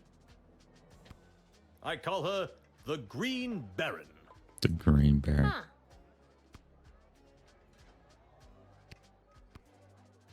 I don't know much about planes, but that one kind of looks like a lemon.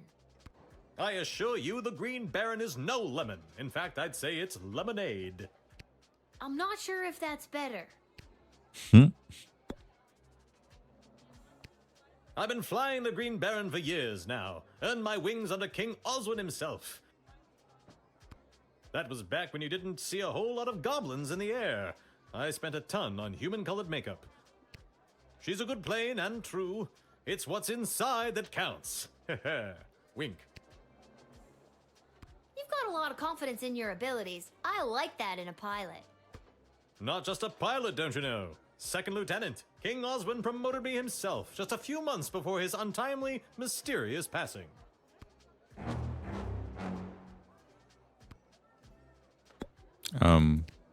I was born to fly. My parents even named me for it. Wilbur Orville, after the two goblin inventors of the very first aeroplane. Oh, that's funny. But it was the day I got my call sign at Top Cannon Academy that I was positive that this was the life for me. Top Cannon instead of Top Gun. Of course, caboose wouldn't have been my first choice, but as you can see, I do have a rather juicy posterior, if I do say so myself. Do you prefer to be called Wilbur or, Caboose? Call me Caboose, baby. Ha! I knew I liked you. That's fine. All right. You're getting drafted. We need the extra support.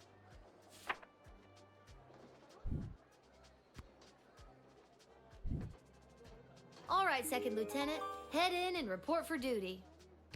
And with that, I make for the skies. Tonight, look to the horizon. If you see a large flash followed by a giant boom, you'll know I've hit an inside the park home run. Ha ha ha. Wink. Sweet Lord, what have I done?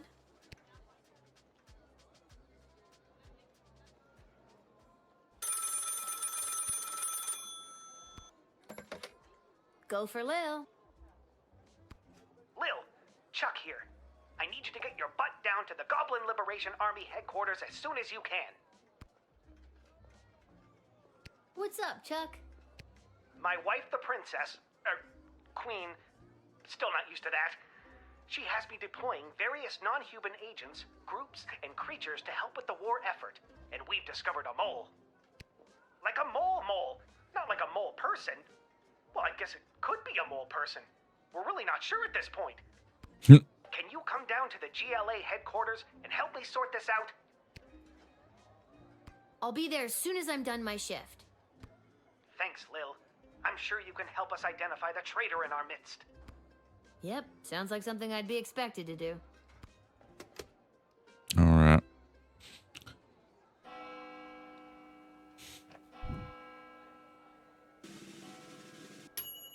There we go. Another 4-star.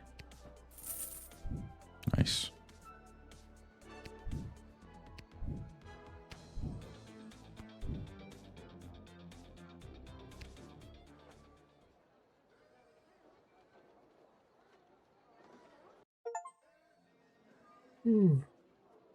Right.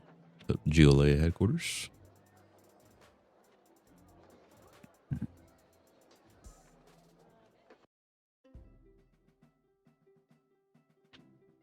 Lil, thanks for coming. Are you ready to help us whack-a-mole? What's the scoop so far? Yesterday, we captured an enemy spy who confessed that they were meeting with their informant, who is part of the GLA. But before we could get a name out of them, the spy chomped down on a poison tooth. We've gathered 6 suspects. One of them is definitely the traitor, but so far they're all sticking to their stories. Couldn't you just get a mage to put a spell on them? Or better yet, I could go get some truth spray from the shed and be done with this in a flash. Good thinking. But the guilty party could have built up a tolerance to truth sprays, or be in league with a corrupted wizard from the guild. Your deduction skills are the only method we can truly trust. Think you can help us out? Well, I have done this once before, but it was a low-stakes situation with my little friends. I guess I'll see what I can figure out. You can interact with each of them twice. They'll just repeat their stories after that. See if you can detect any inconsistencies about their whereabouts last night, and catch them at a lie. Okay.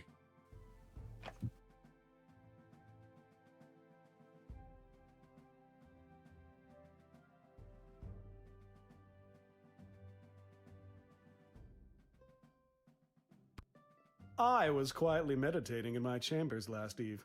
The degrading acts of skulking in shadows you're picturing are obviously more in line with a creature half the honor of an elf. Someone like a halfling, perhaps? Last night I was attending my sister-in-law's cousin's nephew's birthday party. It was quiet down by the Goblin Bowl arena, with it being an away game and all, so I didn't see anyone on my way home. I don't know why anyone would suspect me. I have a leftover apple tart in my freezer to prove it.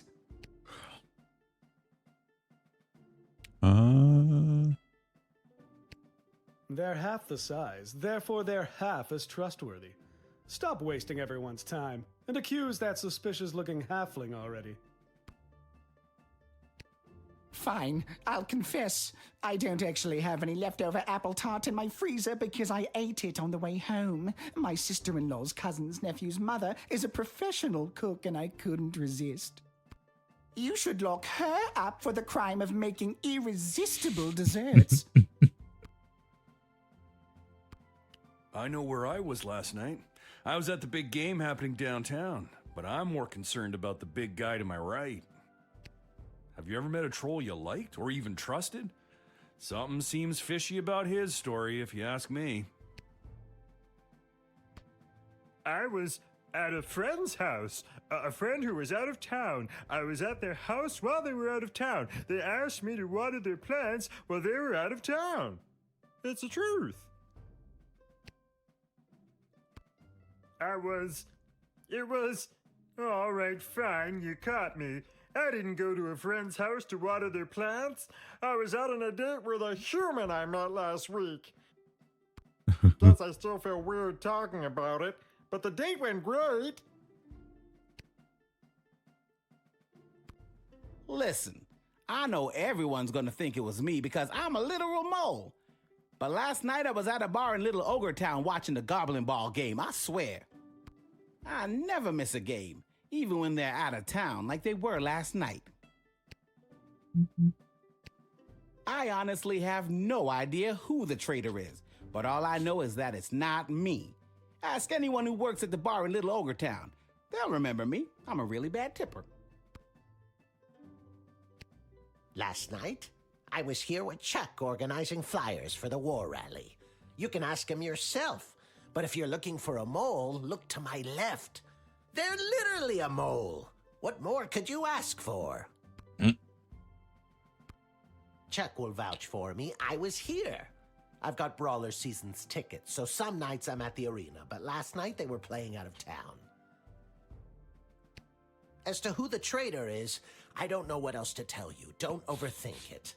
They're a freaking mole person. You're looking for a mole! Come on! So, Lil, who is it? Who is the traitor? I'm not sure. Give me a... I told you, I was at the Goblin Ball Arena last night. I live around the corner from the stadium, so after the match I went straight home, no funny business. I'd ask that elf. Hard to trust those uptight, pointy-eared snobs. So, Lil, who is it? I think it was... Oh, yeah. the Cyclops. What? Why me? Because you claimed you went to the Goblin Ball match last night, but the Brawlers played an away game. You're clearly lying. Very clever little girl, but it's no matter. You and your kingdom will burn, and out of the ashes a new glorious nation shall be born. Take them away, Carl. Good work, Lil. We couldn't have done it without you. We'll make sure they're properly punished for their crimes. Oh, just one more thing before I go. Yes? I got nothing. I just always wanted to say that. Oh, this game. I love it. So fun. So much fun.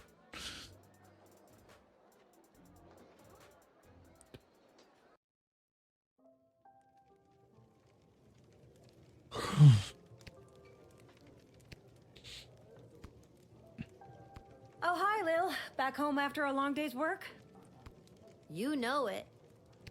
What a laugh. You, a working stiff. It's a riot. Hey, Arda, you got a pen and paper? I want to send my dad another letter. Oh, sure. Here you go. This time, I really want to cheer Dad up. What kind of joke should I tell him? Right under. Let's do a good joke. Yeah.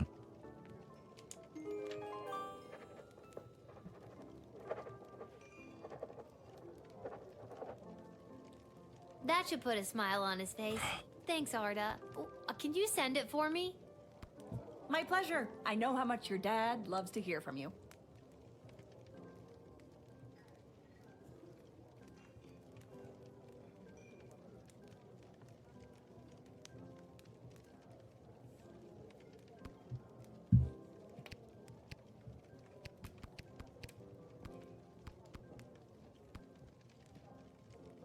The Mages Guild is gathering in the Sprawl to discuss our place in the war efforts. Been a long time since we've all been summoned together like this.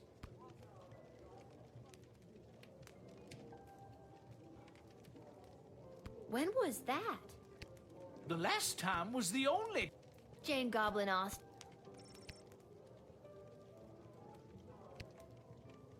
The reason I founded the Mages Guild... That sounds to me like a good thing. I don't... If we don't... Thanks for the chat. Anytime, little buddy. Oh, this is so weird, being out with you. Anybody could see. Aw, honey. It's what's on the inside that matters. I'm not embarrassed to be seen with you. Embarrassed to be seen with me? I'm worried someone's going to see me with a human and tell my mother. Oh, brother. Him too. This is it.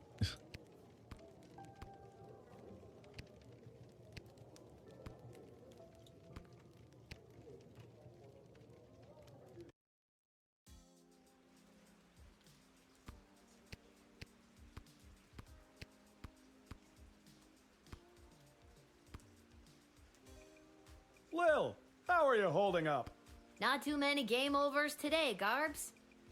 I'm not really sure what that means, but maybe I've got something for it.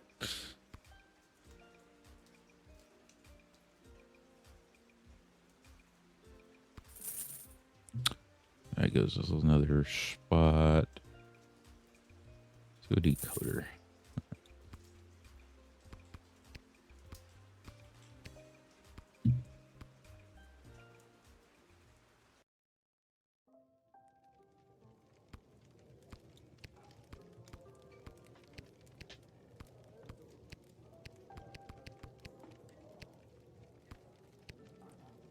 I think I've done everything I need to do. Yep, let's hit the hay.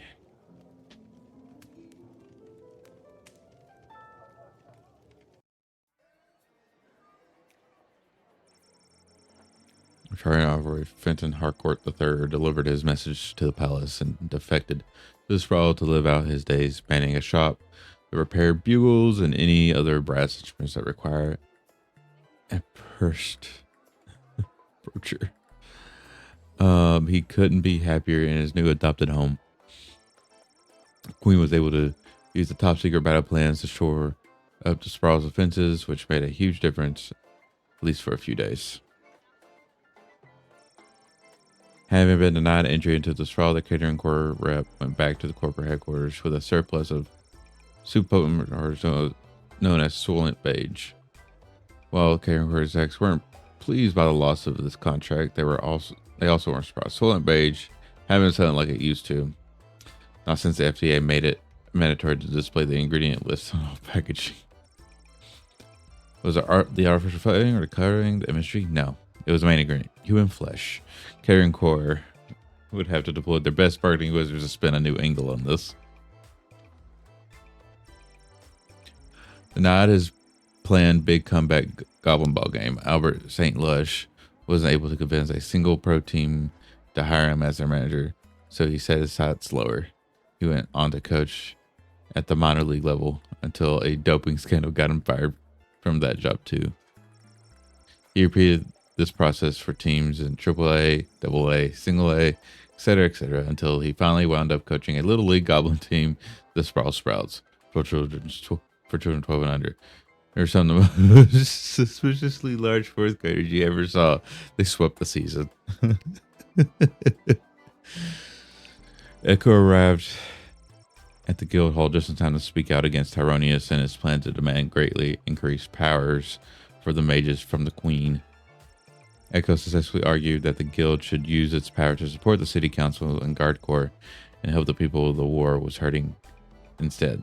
Due to Echo's timely intervention, Tyronius did not get the 2/3 majority vote that he needed. As his followers loudly insisted that the election was stolen, Tyronius vowed to use his own power to stop this war by any means necessary.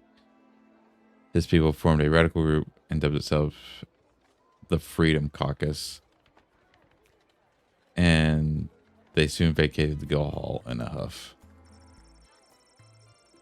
Echo breathed a sigh of relief at a job well done. He took a trip to his favorite haunt, the Sprawl's premier bowling alley, Pinheads. It was a pretty righteous way to end the day.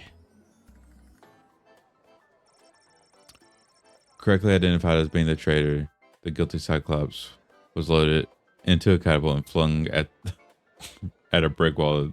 Next morning, there was much rejoicing. The Sprawl and his secrets were now safe thanks to the Master Roll Detective work. Oh, Lord.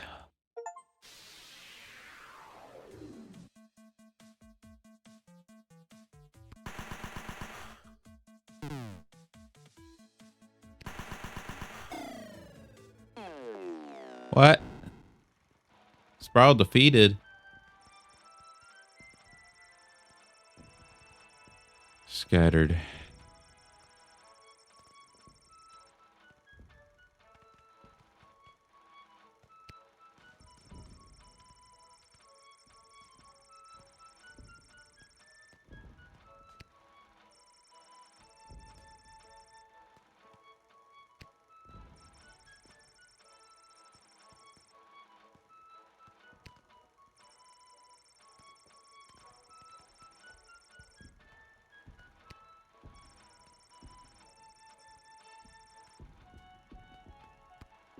Oh.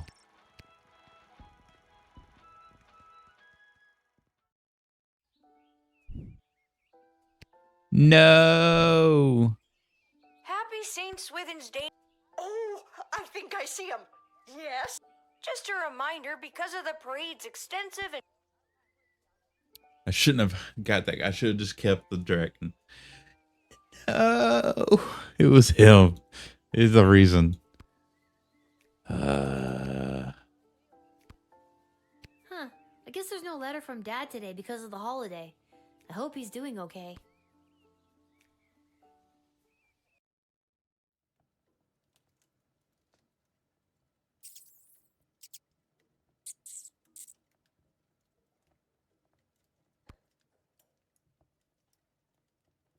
Come on, give it back already. Stop saying that. All right, break it up, you two. Lil, what are you doing here? I live here. What are you doing here? I work here. I got a job getting rid of the rats. There's a lot of rats in here, Lamont. I'm not very good at it. These rats are pretty smart. This one stole a crystal that I found. No, I found it. Ugh. Lil, can you talk to him or something? Listen, my friend here is not the sharpest tool in the shed. We're not in a shed. Point proven. Can you, being the more intelligent creature, just give in and let him have his crystal?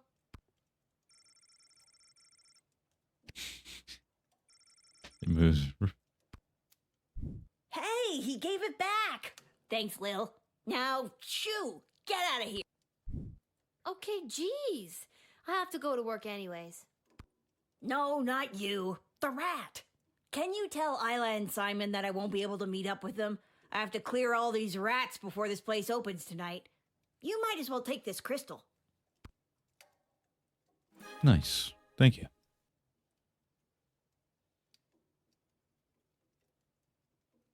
I was supposed to meet her at Councilwoman Asher's office. I was supposed to meet him down by the docks. I don't need luck. I need a foolproof way to get rid of these rats.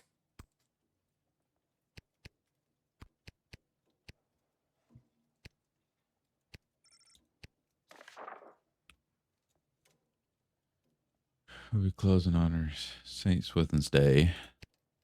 Take your business to some other assessment. Oh, wait, there isn't one. Top you got. I have you people in a capitalist chokehold. Ha ha ha. Store will be open tomorrow at 9 a.m. If this is a little, I saw your hooligan friends when I wrote this note. Track them down. Okay.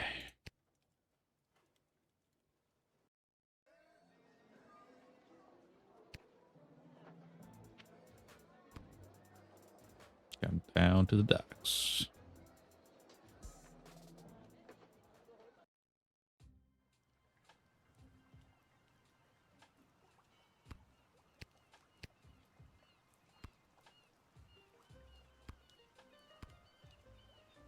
Step right up, folks, and take your turn at being a winner.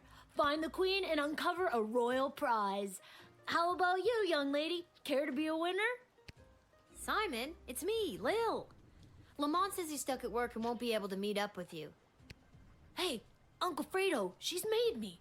What do I do? Just play it cool and act like you've never seen her before. Sorry, ma'am, who I'm gonna act like I've never seen before. Would you care to play a game that's almost guaranteed to make you a winner? My mom got drafted to the front lines. Until she gets back, I've been staying with my Uncle Fredo. We kind of move all over, running different con games. Never admit you're running a con. I've got something from Garby for you, but I can't just give them to you. You'll have to play for them. All right, what's the hustle? It's not a scam at all, ma'am. All you need to do is find the queen. She's one of the 3 cards you see in front of you. Just keep your eye on the prize. Mm-hmm.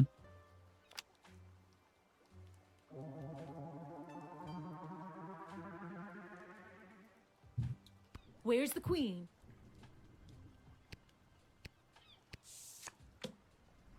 Congratulations! You found the queen, you won the jackpot. You're making it too easy. Since I'm stuck here, could you be a pal and make sure Isla knows about Lamont not showing up? She's gonna be crushed. We gotta talk to him, see if he found his hat yet. Mr. Fantastico! I haven't seen you around for a bit. My journey for the most fantastic hat took me to the countryside, where I was drafted into the war. Well, that sucks. But you're back now. Does that mean my dad is back too? Unfortunately, your father remains at the front lines. I, however, got sent home for wearing too many fantastic hats. Apparently, it was alerting the enemy to our presence. Well, I'm happy you're home, and that you got to try on some fantastic hats. But they were not fantastic enough. My journey, it continues. Also, your father gave me this letter to give to you. A letter from Dad. Dear Lil, thanks for your last letter. I really enjoyed reading it, especially that joke you told. I told it to a couple of guys, who told it to a couple of other guys, who then told it to the captain herself. And they all agreed I wouldn't be allowed to tell jokes anymore. I hope everyone at home is doing well. I forgot that before I left for the war, I owed my bookie some money. I put 30 gold in this envelope so you can pay him back for me. His name is Fredo. This war is tough, but they say there will be a ceasefire on St. Swithin's Day, so that's something to look forward to. But what's really keeping me going through the darkest moments is the thought of getting back to you. I love you, Lil. Oh. Please write back soon. Love, Dad. I better write back to him. Hey, Mr. Capello, do you have a pen and paper on you? Fantastic or otherwise? Of course, child. Dad got a little mushy at the end of that last one. How should I respond?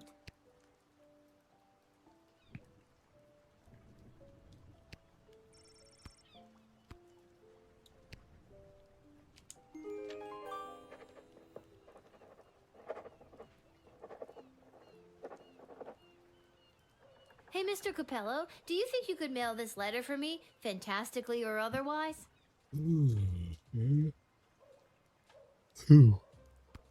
Of course, child. Or, you know, whatever's the cheapest. Let's see. Let's talk to Fredo. This kid's terrible at running a swindle. Oh. I get money now. Okay.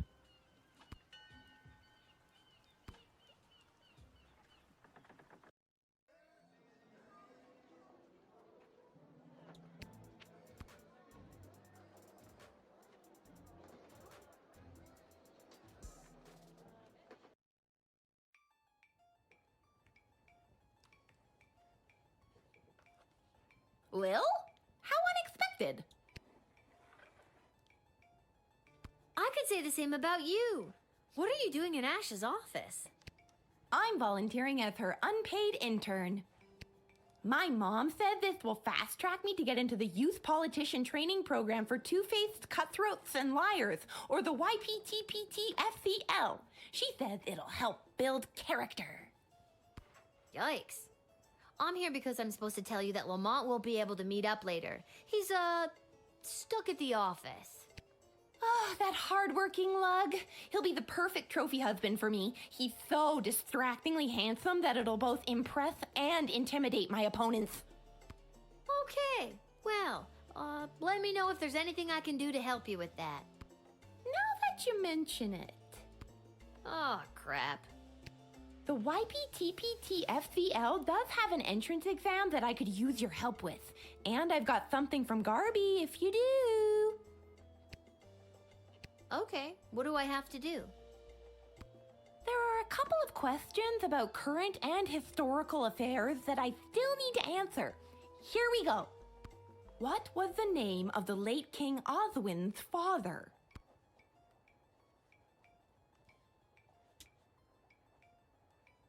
What's his? Artemis. Okay, question 2. What is the current name of the Goblin Ball Stadium?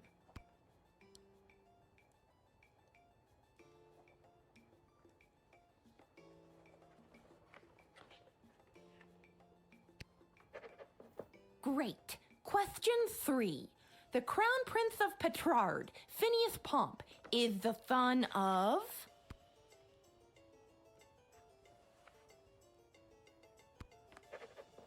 And last one. Mega rock superstar Vlad Extreme plays what kind of instrument?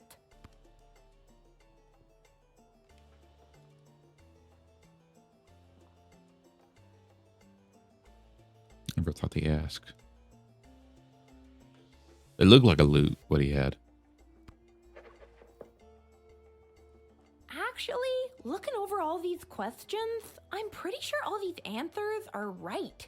I'm a shoo-in for acceptance now. Here, Garby actually gave me 2 of these. Nice.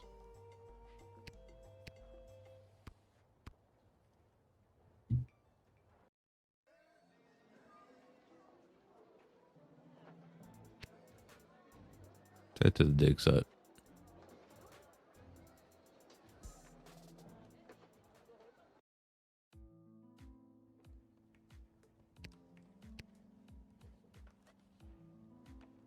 Lil, it's good that you're here.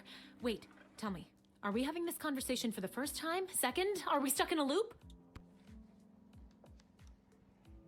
We are totally stuck in a time loop, and the only way for us to break out of it is if you tell me your deepest, darkest secret. Be serious. These are dark times. Fine. I don't mess with a chronometer after hours. I'm frightened enough of being sent back in time or forward in space or whatever, using it at the guard shed. I'm glad to hear it. The readings I've been receiving from the device have been outside of my comfort zone. Not to mention the fact that those mages seem hell-bent on manufacturing another one. What is with those mages? It seems like for every lovable stoner like Echo, there's 3 spooks like Tyronius these days. That's an extremely perceptive observation. You're working the night shift again tonight, correct? I'd like to requisition an upgrade for one of your tools. Which one would you like me to upgrade?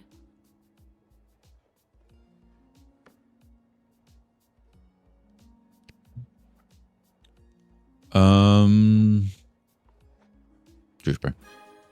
It is done. Gee, thanks. That's awesome. I just hope it's not too little too late considering what we're up against. What does that mean? Just stay focused on the task at hand. That's all any of us can do. That's still pretty vague. I'm just trying to get us through this in one piece.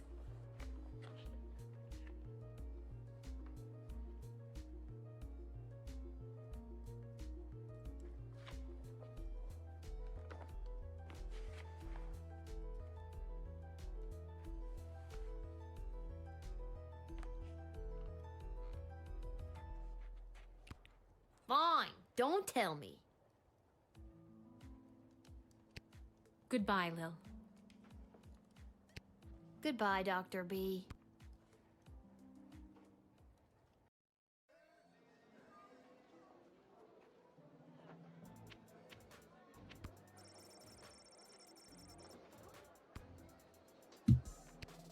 Yep, let's head down there.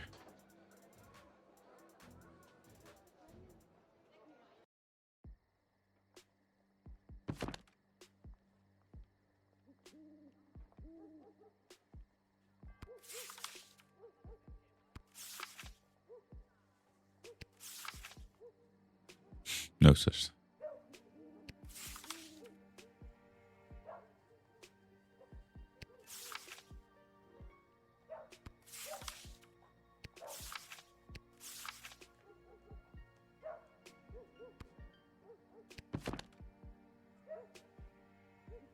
See what we get.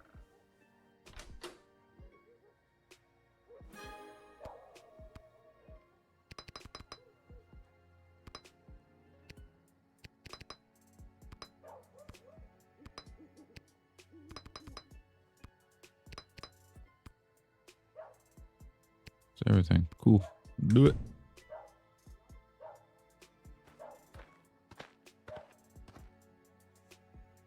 Why, hello, my dear.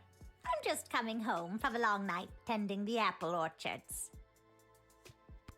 It's almost harvest season, and it couldn't come at a better time with the food shortage. Will you let me pass?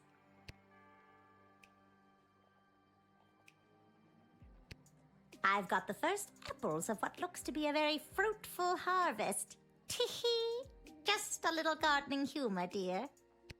I'm using them to make a delicious pie. It's my absolute favorite recipe from my absolute favorite cookbook.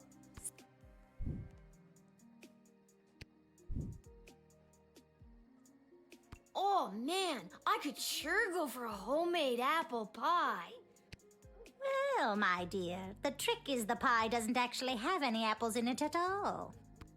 Oh, well then what are the apples for? I'm afraid that... Juice spray.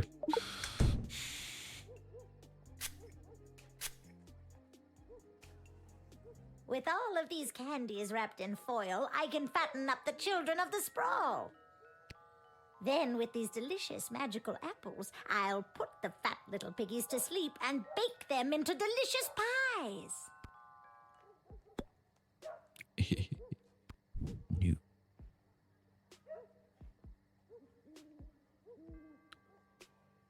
Jail.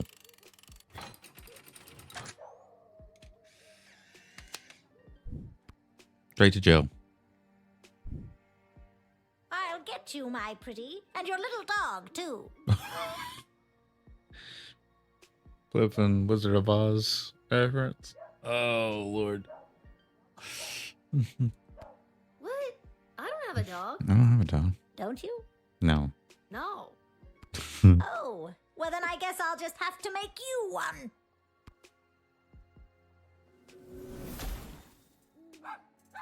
What? What? Transferred to a small terrier, you're unable to continue work as a cat.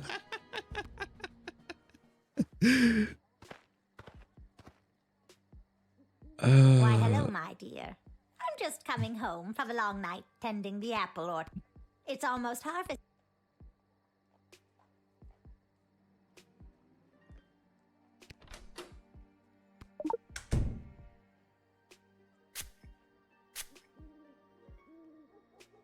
With all of these candies wrapped in foil, I can fatten up the children of the sprawl.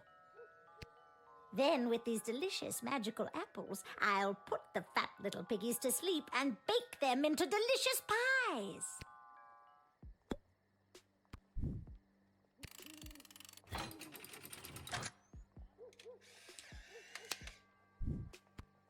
There you go. But my plans! My glorious, glorious plans! And my delicious pie! You'll just have to take it somewhere else, sister. All right, but before I go, I'll share a secret with you. This is no ordinary apple. It's a magic wishing apple. Wishing apple? Yes, one bite and all your wishes come true. Would you like to take it?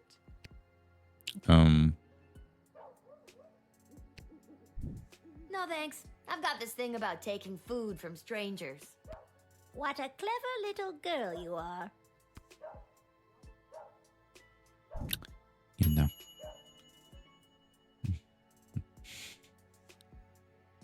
If you're desperately planning to do the right thing. Yeah, we did. Oh, it's our buddy. It is the same little Guardsman who admitted Scary Tree Monster in our previous encounter. I am here today to attend a meeting at your puny and horribly decorated city hall.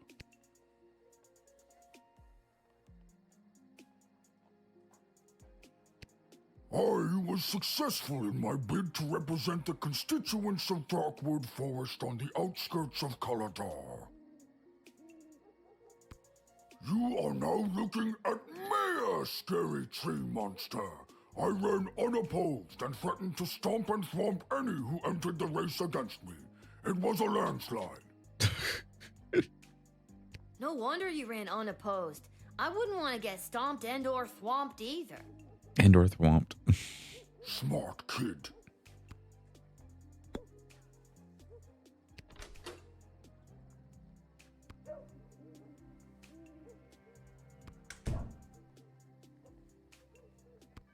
In my new capacity as an elected official, I have been in communication with Councilwoman Ash and Lieutenant Stryker. They each have plans to use my newfound political capital to achieve their goals. So many options for Mayor Scary Tree Monster. Wow, you've been busy. Making connections and getting to know all the people? Sounds exciting. Yes. It has been quite an adjustment for Scary Tree Monster, but I am doing my best. It is quite stressful, though.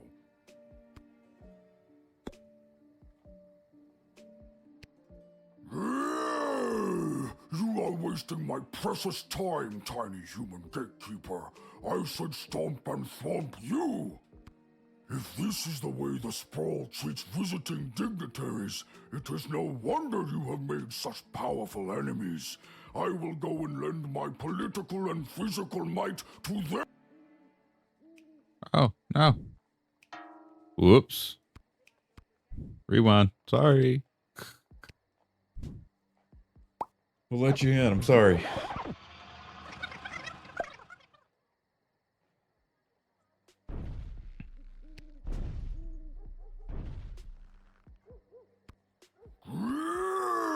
I am here today. I'll let you in. I'm sorry.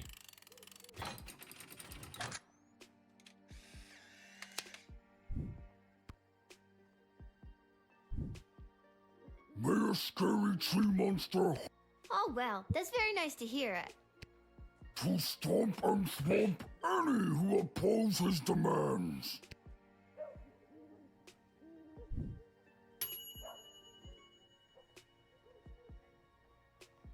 Who have been stomped or thumped. I'm fine with the 3-star.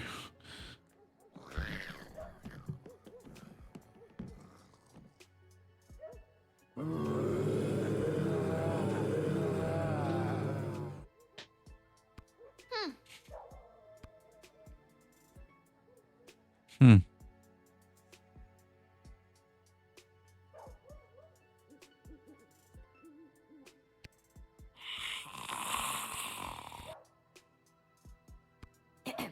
Can I see your papers, please? I didn't think that would work.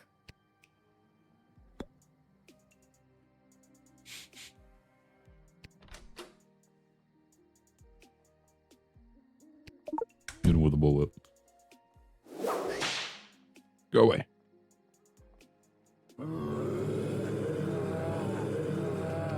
They're wandering off. Bye, zombies! They're harmless, but on average, you did the right thing.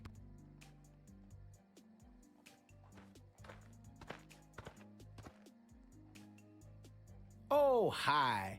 You must be Lil. I was told to come to these gates so that I could be looked after by you. I'll be heading in now unless you need something else from me. So, who told you to come see me? Aw, geez. It's kind of a top secret project I'm working on. I don't think I should say much more about it. It's on the up and up, but I'm afraid it's also pretty hush-hush.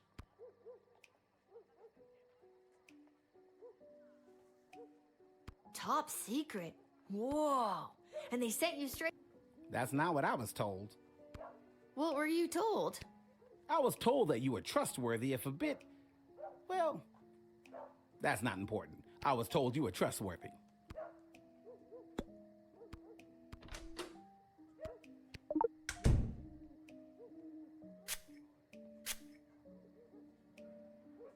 The GLA floated a plan to dig a tunnel under the outer walls to access essential supplies from the outside. I'm here to get the project started. Telling you. All right. You're our tunnel builder.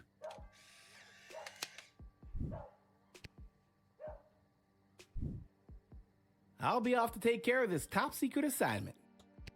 Thanks, kid. I knew I was right to come to your gate. My back.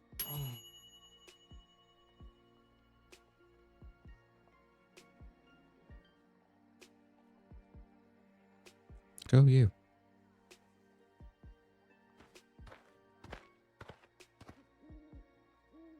Hello. Freddy Krueger and Jason. Hell, you are actually a nightmare come to life. Is it the belt? What? No. Is it the knife and the hockey mask? And the knife glove. Yes. Are you sure it's not the belt?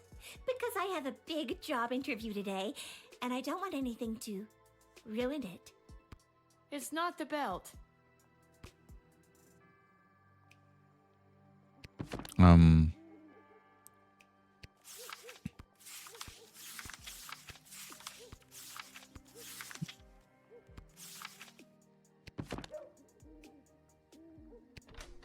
let's just straight up just do truce paint on this.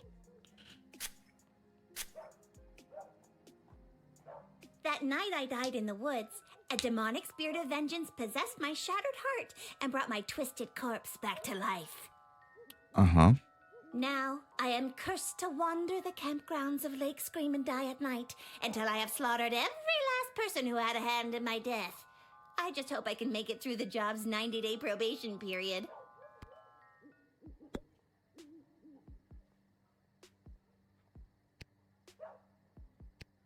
So, what's your name? Greaves. First name, Stabitha. Stabitha Greaves. Terrifying figure of utter horror. I do not have you on my list. Oh, they don't know I'm coming. And you said you had a job interview today in the sprawl? Well, not in the sprawl, but cutting through would save me some travel time. I'm headed to the outdoor wilderness camp at Lake Scream and Die. I'm applying to be a camp counselor. Well, reapplying. Do you think you're, dressed appropriately to be a camp counselor? It is the belt, isn't it? It's not the belt. Because I got it as a gift, and I'm only wearing it because I feel obligated. Can we assume that anything I talk about in the future is 100% not belt related? We can try. Maybe we should do a little pre-interview interview, for practice. Good idea. So, Stabitha, why do you want to work at this horribly named camp? Oh, I've been a camper at Lake Scream and Die for a while now. I met all my friends there. I died there. It's been a major part of my life. Oh my, wow, okay. And what would you say is your biggest strength? Punctuality. Punctuality. And your biggest weakness? Probably wanting to kill all the other camp counselors in gruesome and horrific ways.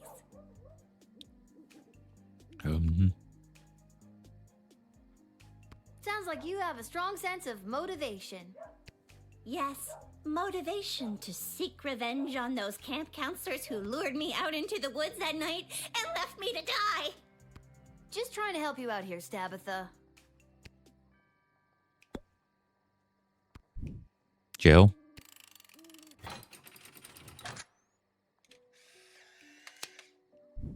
Everyone won't die.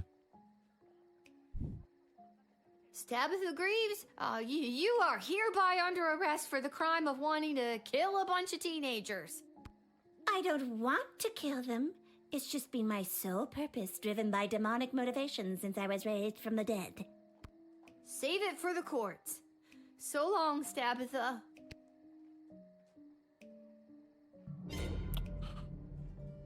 Sorry, I forgot I cut your phone line and didn't fix it. I'd hate to leave you vulnerable.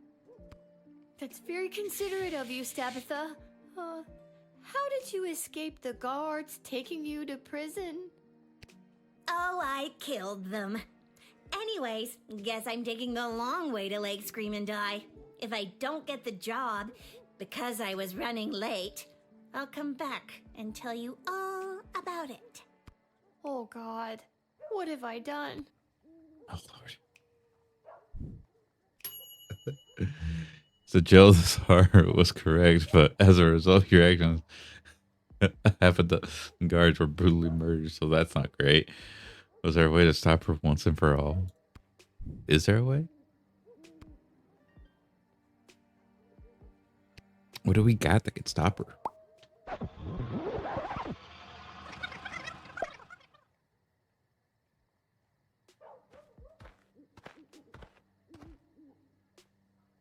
Hello.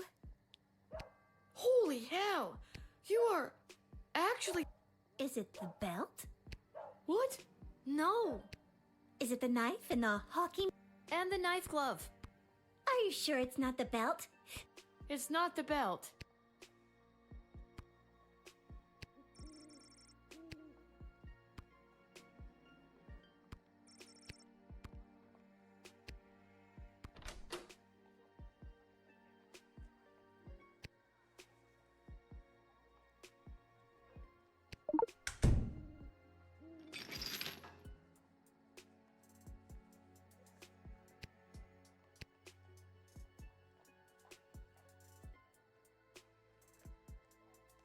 Yep, there's your problem right there. Looks like you got a demonic hex on your heart. Gonna be hard to get rid of that bugger. Seems to be written in a different language, so we're gonna need foreign parts. Oh, I don't want it removed. It gives me the unnatural strength and endless stamina I need to hunt down camp counselors in the woods at night.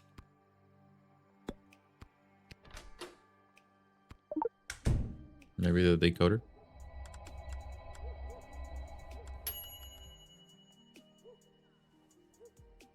Did you just decode the hex on my heart without asking me?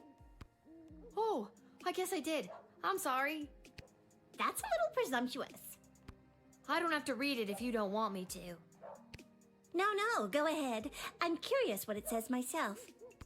It translates to, if this hex is read out loud, the cursed shall return to whence they came. Wait, on second thought, no! Yeah.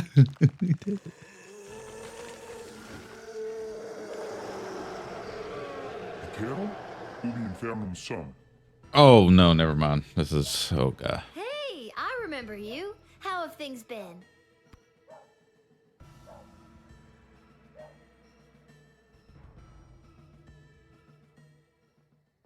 Well, this has been one for the books.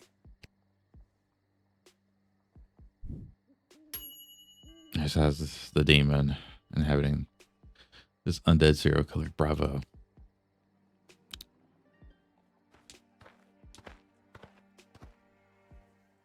Ghostbusters. We got a call. There may or may not be something strange going on in your general vicinity. Who are you now? Ghost Finders.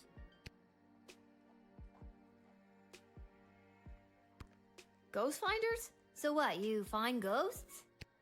That's right. People call us when they suspect some paranormal activities. We come in and we find out what's what. Whoa, that's cool, I guess. I always heard that ghosts don't exist. That is what all the experts say. And the scholars. And the historians. And just about everyone else around the sprawl. But are you sure they don't? I mean, I'm pretty sure. But not 100%? Well, not 100%. Boom! Ghost Finders at your service.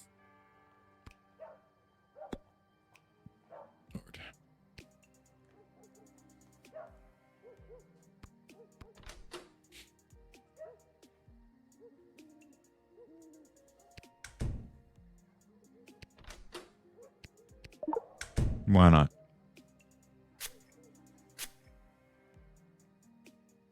It's common knowledge that there's no such thing as ghosts, but people will pay a pretty penny to commune with their lost loved ones.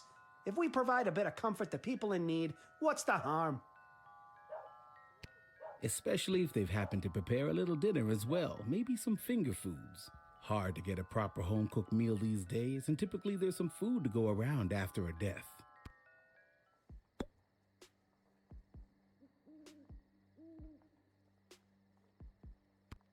All right, letting go of the fact that I'm almost positive that ghosts aren't real, how would you find them? It takes an incredible amount of energy to find wraiths, specters, and other phantom apparitions, you know. Energy? Like from power crystals? Yep. You can really find ghosts with power crystals? Sure can. You just drop one in the valve of my trusty Ghostometer 3000 here, and then it whirls around in the proton part, then poof! Ghost found. Wow, that's amazing. I wonder if I could find a ghost with my power crystal.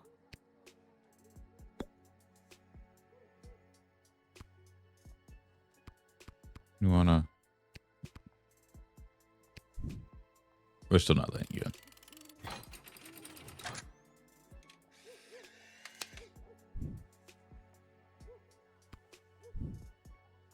I guess we'll have to take our equipment elsewhere.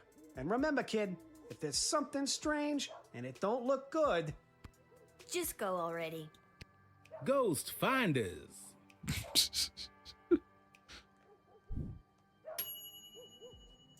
You ever heard of ghosts? Are you 100% sure ghosts don't exist? There's a 4-star. I think I ran out of actions to try to get to that point. Oh well.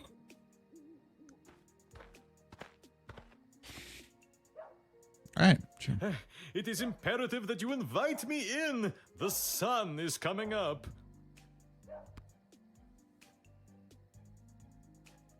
After our last interaction, you know, the one where you badgered me with questions, but then let me in, I met my lovely bride, Myrna, who now waits for me with a group of our close friends and family to tie the knot in the vampire crypt.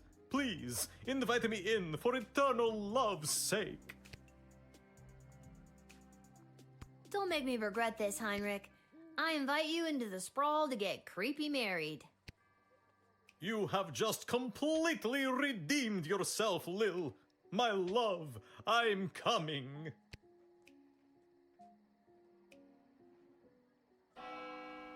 All right. Nearly.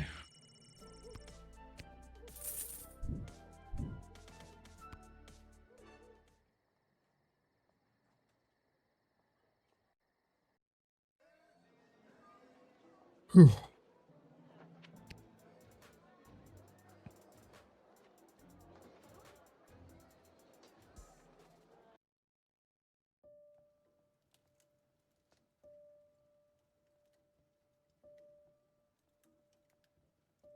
Greetings, Your Majesty.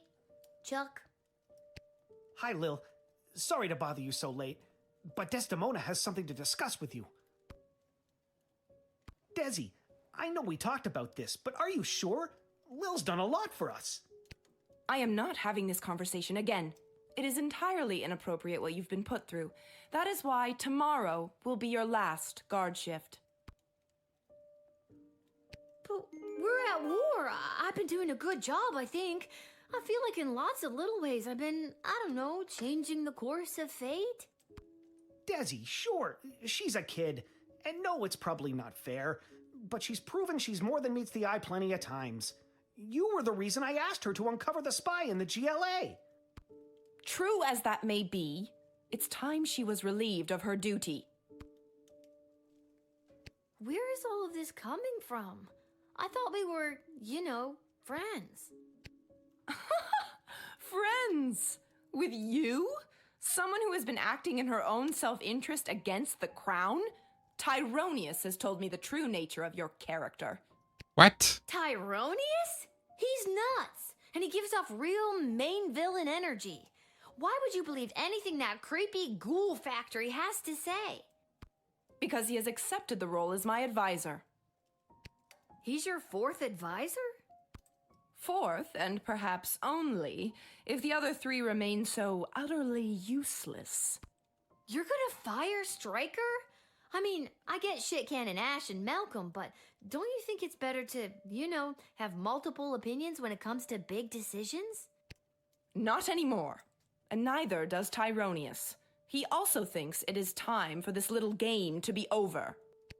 These don't sound like your words. She's right, honey. They don't. Listen to me. I have made my decision. Tomorrow will be your final shift. We will not suffer those who speak against the Queen of the Sprawl. Desdemona, listen to yourself. I will not be spoken to like that by a filthy... I'm sorry. I'm under so much pressure.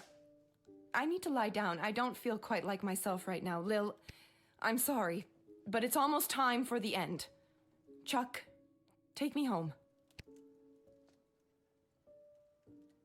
This doesn't make any sense. I've worked my ass off for you and the bloody sprawl, not to mention the idiot triplet advisors, and now you're following that Tyronius asshole's advice? Fine, I quit.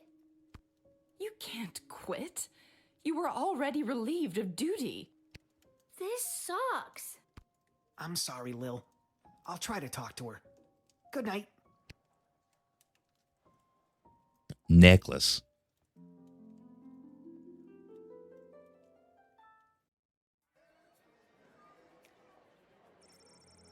Foil.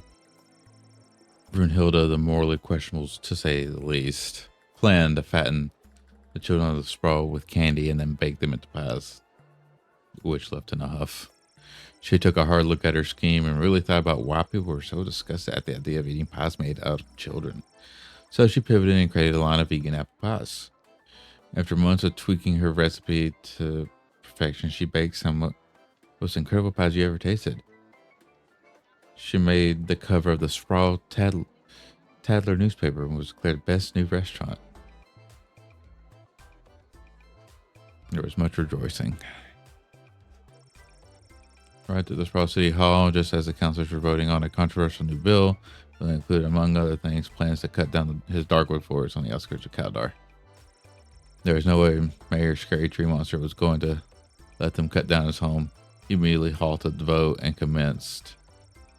This is the most drawn out and confusing filibuster speech they ever heard. Sure, Mayor Scary Tree Monster doesn't speak as silly as some of his ant cousins, but he knew how to take his time when he needed to. The filibuster worked and the vote was rejected and the bill did not pass. A career no longer would the denizens of the forest need to worry about the use build orphanages for sick and injured children separated from their parents by the war and help them get the no. Wandered away from the sprawl, one of the undead Embler strayed from the pack. The zombie found himself wandering into a party at a beach house on the crystal shores of Lake Inez. Amazingly, he was the former owner of the house. It was quickly recognized by his two former employees at the party. They knew that guests would be alarmed in seeing their former friend in his current zombified form, so they came up with a harebrained scheme to pretend he wasn't a zombie, began to move him from room to room, waving and nodding him at all the unsuspecting party guests. Unfortunately, since he was a zombie and not just a corpse, this whimsical reenactment of the weekend at Brady's took a dark turn that immediately bit his two former employees, turning them into brain-hungry monsters. The three spent the remainder of the party biting and turning other guests. That zombie would have been the perfect host, except for one small thing. He was undead.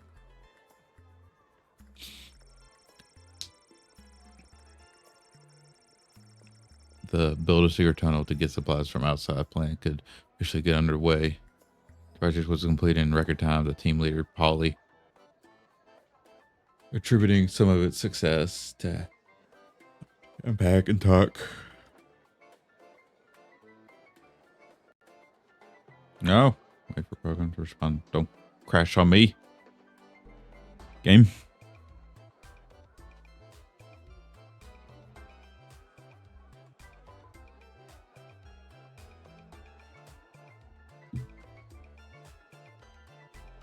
No.